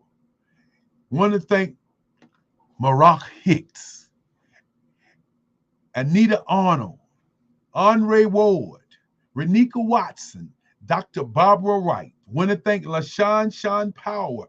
Again, Victor Johnson. Want to thank Evan. Want to thank Evan Maganda, Angel Beretta, and Grant McGaugh from Omaha. As I say thank you, I want each and every one of you speakers to understand that without you, there is no Black Business Olympics. Without you, there's no energy. Without you, there's no frequency to be on. Thank you, thank you, thank you. And if I forgot someone, I didn't mention your name, hold it to my head, but not to my heart, because I do love you with all of my heart. Want to thank Dr. Tanya Wise, as she's been an inspiration for me as we continue to do this. Want to also thank Dr. Tabitha Russell, who continues to give me, guidance and give me, just that little oomph as I continue to do what I do. Want to thank Angel Green, the president, who continues to lead us down the alleyway of success. Want to thank Gerald Stone. Want to thank Merle Holloway. Definitely want to thank Merle, NC100. And I'm not going to start calling out corporate names because I'll have to call out all of them. And we do that each and every time that we do the broadcast. Definitely want to thank my sister, Lisa Williams, my other sister, Frida Reddish Williams, who's one of the sponsors, no less. It's always great when the family is sponsoring what you're doing. Want to thank Esther Sherrill, who fixes the food for us all to eat, the greatest chef on the planet. And as I get ready to talk about my topic, today is Black business and innovation. We have created a platform for Black businesses to be on to communicate across the globe. We're working on 365 days. The question that we want you to ask yourself is, do you exist? When you answer that question and you say, yes, I do, then the next question is, where do you exist? And then after you answer the where do you exist, the next question is, why do you exist? And then as you answer that question, you have to look yourself in the mirror and ask the question, what did you do where you existed? And tonight, I want to talk a little bit about why the Black Business Olympics exist. What is its why? The why is to raise scholarships for kids. The why is to show our kids that they don't have to just be entertainment, football, basketball, singing, dancing, acting, that they don't have to just be in those fields, but they can be in entrepreneurship, that they can go to school, they can do something that's bigger than a four-year term, a 10-year term. They can do something that will last a lifetime. Many times when you see the news, you don't see the positive side of Black business. But on this network, we share with you businesses after business that are successful businesses that are doing great things around the globe. And so our students who come to listen to what we share, they get an opportunity to see businesses like no other. As I will repeat again, the average age in Africa is 14, but the average age in North America is 27. 26 in Europe, 27 in South America, 25 in Australia. And when you think about that for a minute and think about what the average age on the planet is, if you're doing business with individuals or business people who are in their 40s and 50s, 10 years from now, you will be out of business. So let's kind of change that for a moment and look at, where do we exist? Do we exist in our ring of people, or do we exist in what I call the now generation? The 27-year-olds, the 14 years old, the 15, 16, and 17-year-olds. Do we exist in that space? Today is Black Business and Innovation, and I cannot begin to talk about innovation if I don't talk about AI, if I don't talk about the metaverse, if I don't talk about what's right here in front of us. If you're not participating in AI, if you don't know what artificial intelligence is, if you're not venturing into that field, then in 10 years from now, you will be obsolete. Where do you exist? Why do you exist? These are questions that you must ask yourself as you're looking at your business and your company. Remember, money is not just money. Money is energy. Frequency, and I want to make sure you get what I mean by frequency. Frequency is the path that you're on. The people that you meet, the circle of people that you enjoy, are the people that are on your frequency. Now, you have to ask yourself if the frequency that you're on is the frequency to money. I talk about your mind state, your mindset, your mind print, and of course, your mind state. Your mindset. How is your mind set up? Who set the tone for you to believe how much you could charge? Who set the tone? Who set your mind up to believe the things that you believe about who you are? When I talk to some business owners and I may say, well, hey, what are you charging? And they say, well, I'm charging this fee. And I say, well, why don't you charge $100,000 for what you do? And they look at me and they say, I'm not sure if I can charge $100,000. And I say, well, why don't you know what your value is? If you spent 20 years learning, cultivating, and innovating a property which is yours, why can't you charge the same value that your counterpart charges? What is your mindset? Why is your mind set up to believe that you have to start from the bottom and go to the top? When most businesses that start at the top because they're providing a product or they're providing a service. I always say an answer is never mad with a question. So ask the question, why? Why is your mind set the way that it's set?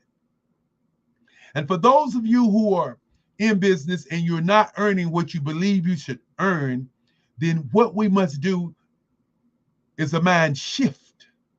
You must begin to shift your mind to understand that your value is your value, as my great-grandfather would say. If you don't value your value, then your value will not be valuable. And so that mind shift must be in a way of you looking at and researching the information about what you do and how valuable it is and what you bring to the table. The state of mind is critical because the state of mind says what mind state you're in right now. That's critical. Mind print. I asked the question earlier, where do you exist? When people go out to eat, many times they go to a soul food restaurant and they eat at the soul food restaurant, take a lot of food home. Then there are restaurants at $1,500, $500, $800. Why are the prices there so high? Because in those spaces, it's not about the food, it is about the audience. Who is your audience and are you in front of your audience? You hear the term, you can lead a horse to water, but you can't make him drink. Well, let's do some investigation on that for a moment. If you lead a horse to water and you put salt in his mouth, that horse will drink until he's tired of drinking. So ask yourself, are you the horse? Are you the rider on the horse? Are you the water? Or are you the salt? And I submit to all of you business owners and all that listen to this broadcast, we must work to be the salt. Because when you're the salt, then your audience will drink until their thirst is quenched. So as we look at our mind print,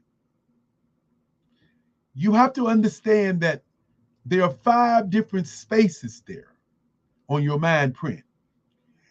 And the first one is your gray print, your subconscious mind. What's in your subconscious mind? What are you looking for? Whatever you think about all day long is who you are.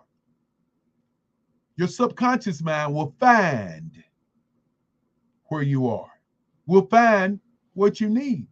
But many times we listen to radio, television, and newspaper, rap songs, and our mind, our subconscious mind is convinced that we're not worthy, that we must start from the bottom and go to the top, that our value is not as much as somebody else's value, even though we have the same product. And then, of course, it is your red print. And your red print, like my red tie, is how you show up. Your red print is how you move and how people see who you are, how people perceive who you are as an individual, how you show up. And sometimes your red print, the life, what I call the blood that courses through your body, sometimes it will sabotage you. Sometimes it will say, I'm going to be late. Sometimes it's going to say, well, they'll be there when I get there. Well, sometimes they'll say that I am important. When in reality, the only important thing on the planet is time. And so your red print is very important. Now, I talk about your blueprint.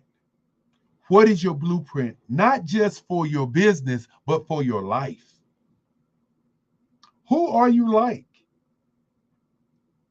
If you're in business and you started your business and you're a consulting business, or you're a service business, or you're a business, what type of business are you? Your blueprint is a copy of the number 1, 2, or 3 business in the world that's doing what you're doing. Why businesses fail in 5 years is because many of them don't do their blueprint. They don't do a business plan. They don't get coaches. They don't talk to people who have actually done it. They don't look at a company that's $1 billion company because their state of mind, their mindset, are in a space where they have not shifted their mind to understand that the blueprint of $1 billion business that's doing what you're doing, they've made all the mistakes. So why not study them and create your blueprint? No, we'll say, I'm going to do it my way, which means that I'm going to be a disaster in waiting. Now, your green print is, how do you make money? If your blueprint is in place and your business plan is in place, and you're able to see what a company that's doing what you're doing is doing, then you're able to see how you can earn your money with your particular green print. Then, of course, I always talk about your black print, which is your wealth management, your retirement and exit strategy. What happens to you right now will dictate what happens to your business and your legacy. Are you set up where if something happens to you right now, that your business will move on for generations to generations? If not, then guess what? You have not properly planned your exit strategy, wealth management, or your retirement.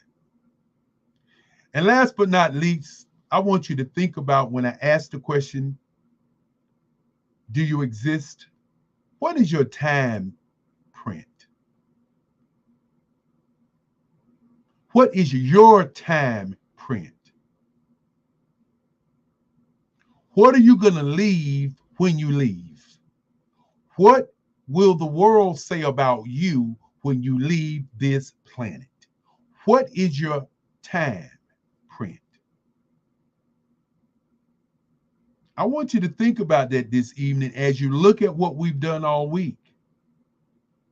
When you look at all these business owners who have stepped up and said, we want to leave something in time for people to see as the future moves on.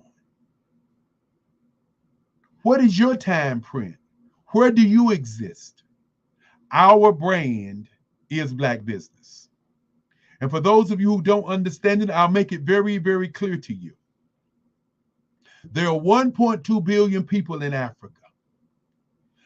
There's only about 2 billion people who are Black, African, African-American, Black American, Afro-American, and the other billion people are in Europe, America, South America, Australia, Brazil. So think about that for a moment. Where do you exist? Now, you can live in 4 quadrants. Number 1, you can live in regret. That's what I should have done, what I could have done, what happened in the past that makes me act like what I am in now. But what happened in the past and stay in the past every time something comes up. Or you can live in anxiety. That's the other quadrant. That's the future. What's going to happen in the future? Oh, I'm planning, but what's going to happen in the future? How is the future going to dictate what I do now? What's going to happen in the future? So you don't do anything because of fear of the future. Or you can live in reflection, where you all sit around and reflect of the good times, the bad times, but not the now times. Reflection.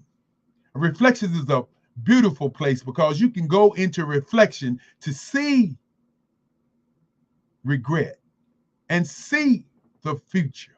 But the key is not to stay in reflection, because staying in reflection keeps you from the now. The now is the most happiest moment in your life. No matter what happened in the past and what's going to happen in the future, right now at this very moment, when you grasp yourself and hold on to who you are, is the happiest time on the planet. So we must live in the now. We must think about our lives in the now, because guess what? We can't do anything about the future. We can't do anything about the past. And reflecting on it every day keeps us in a space of non-progress. So I ask you again, where do you exist? In the past, in the future, in the orbit of reflection, or do you live in the now? And the Black Business Olympics will continue to bring you the now each and every day as we work toward 365 years of live networking, live telecast, so we can live in the now. And with that being said, I'm Dr. Eric Kelly III. It's been great that I had an opportunity to be the architect, and with my mother's guidance, Frances Cagle, yes, indeed, the queen of the world. Yes, my mother, who I love with all my heart, who continues to provide leadership, as this is her project. As I say to people, this started when the pandemic started, where many people was at home. And now they want you to go back into your ring and exist back in your space. And I continue to say the space that we exist in, the now, right now, still is now as we move forward to tomorrow. I can tell it's Sunday because you're preaching. Well, you know what? I just love the fact that we get the opportunity to live in the now. Well, you took folks at church with all of that. I mean, the business church, in terms of, what we need to do in terms of our mind makeup, what we need to do in terms of our planning. And as you said, it's good to look back, just don't live in the past. It's good to plan for the future, just don't stay stuck there where you're only planning and not executing and doing and delivering. So, great words of wisdom and insight. So I know folks are focused on that. We come to the end of another week of business, Black Business Networking, communication, networks or workshops and presentations, learning, hopefully. Now it's important for folks to go out and implement all the things that they learned from the speakers this week until we meet again. So as we say, genius is coming, and I'll see you on the other side. But before we get out of here, we got about 3 minutes. I just want to say to all of the speakers, Sydney, who have shared their lives, and people don't get it. When I say living in the now, many people just don't live in the now. They live in the what I got to do, when I got to do it, but not in the now. And so that's what this is all about. These students who don't see their futures, and you got to imagine they don't see a way out. When they see these Black business owners, I hear a lot of time from these kids who say, I didn't know all these Black businesses existed. Right. And I turn and look at them and say, these are not all of them. Right. These are just 145 that we bring to you. There are tons and tons of Black business owners all over the world. And you know, you and I have had a conversation before relative to this too, and you mentioned it in your talk about using that expertise, finding coaches, mentors that can help take you to where you want to be as a business owner. We have all of these expertise. We have all of these folks who are doing phenomenal things in their segments and business, whether it's as a coach, whether it's as in running a manufacturing facility, a marketing a business, or whatever. What we need to be doing, though, is using those folks, not just, hoping that they'll give us something for free, but, actually using them, for the things that are going to help you move forward as a business owner, and, can guide you through all those things. And more importantly, to use the information that we put on the table. But Sydney, we gotta go. Okay. We gotta go.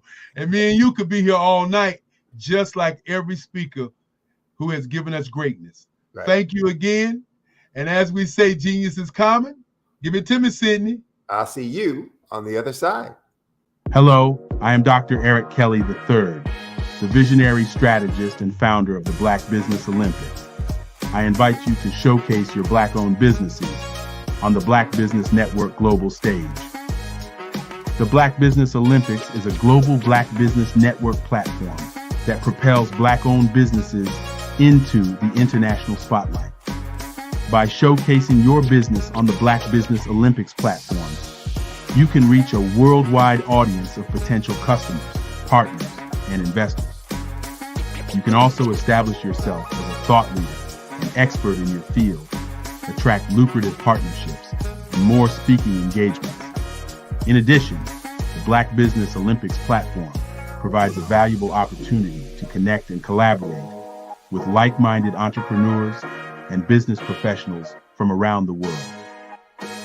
This can lead to new business opportunities, ideas, and relationships. Finally, by sharing your story and expertise on the Black Business Olympics platform, you can inspire and empower others. This is a powerful way to make a positive impact on the world and leave a lasting legacy. If you are a Black-owned business owner, I encourage you to seize the opportunity to showcase your business on the Black Business Olympics platform. It is a once-in-a-lifetime opportunity to make an indelible mark on the world. Be one of the 1,000 visionary entrepreneurs who are changing students' lives, shaping industries, and leaving an unforgettable legacy for their families. Unleash your voice on our global stage and watch your business thrive. Black Business Olympics is one of the largest Black business showcases in the history of Black business in the world. Yes, the entire world. Just give me a call today at 919-308-9090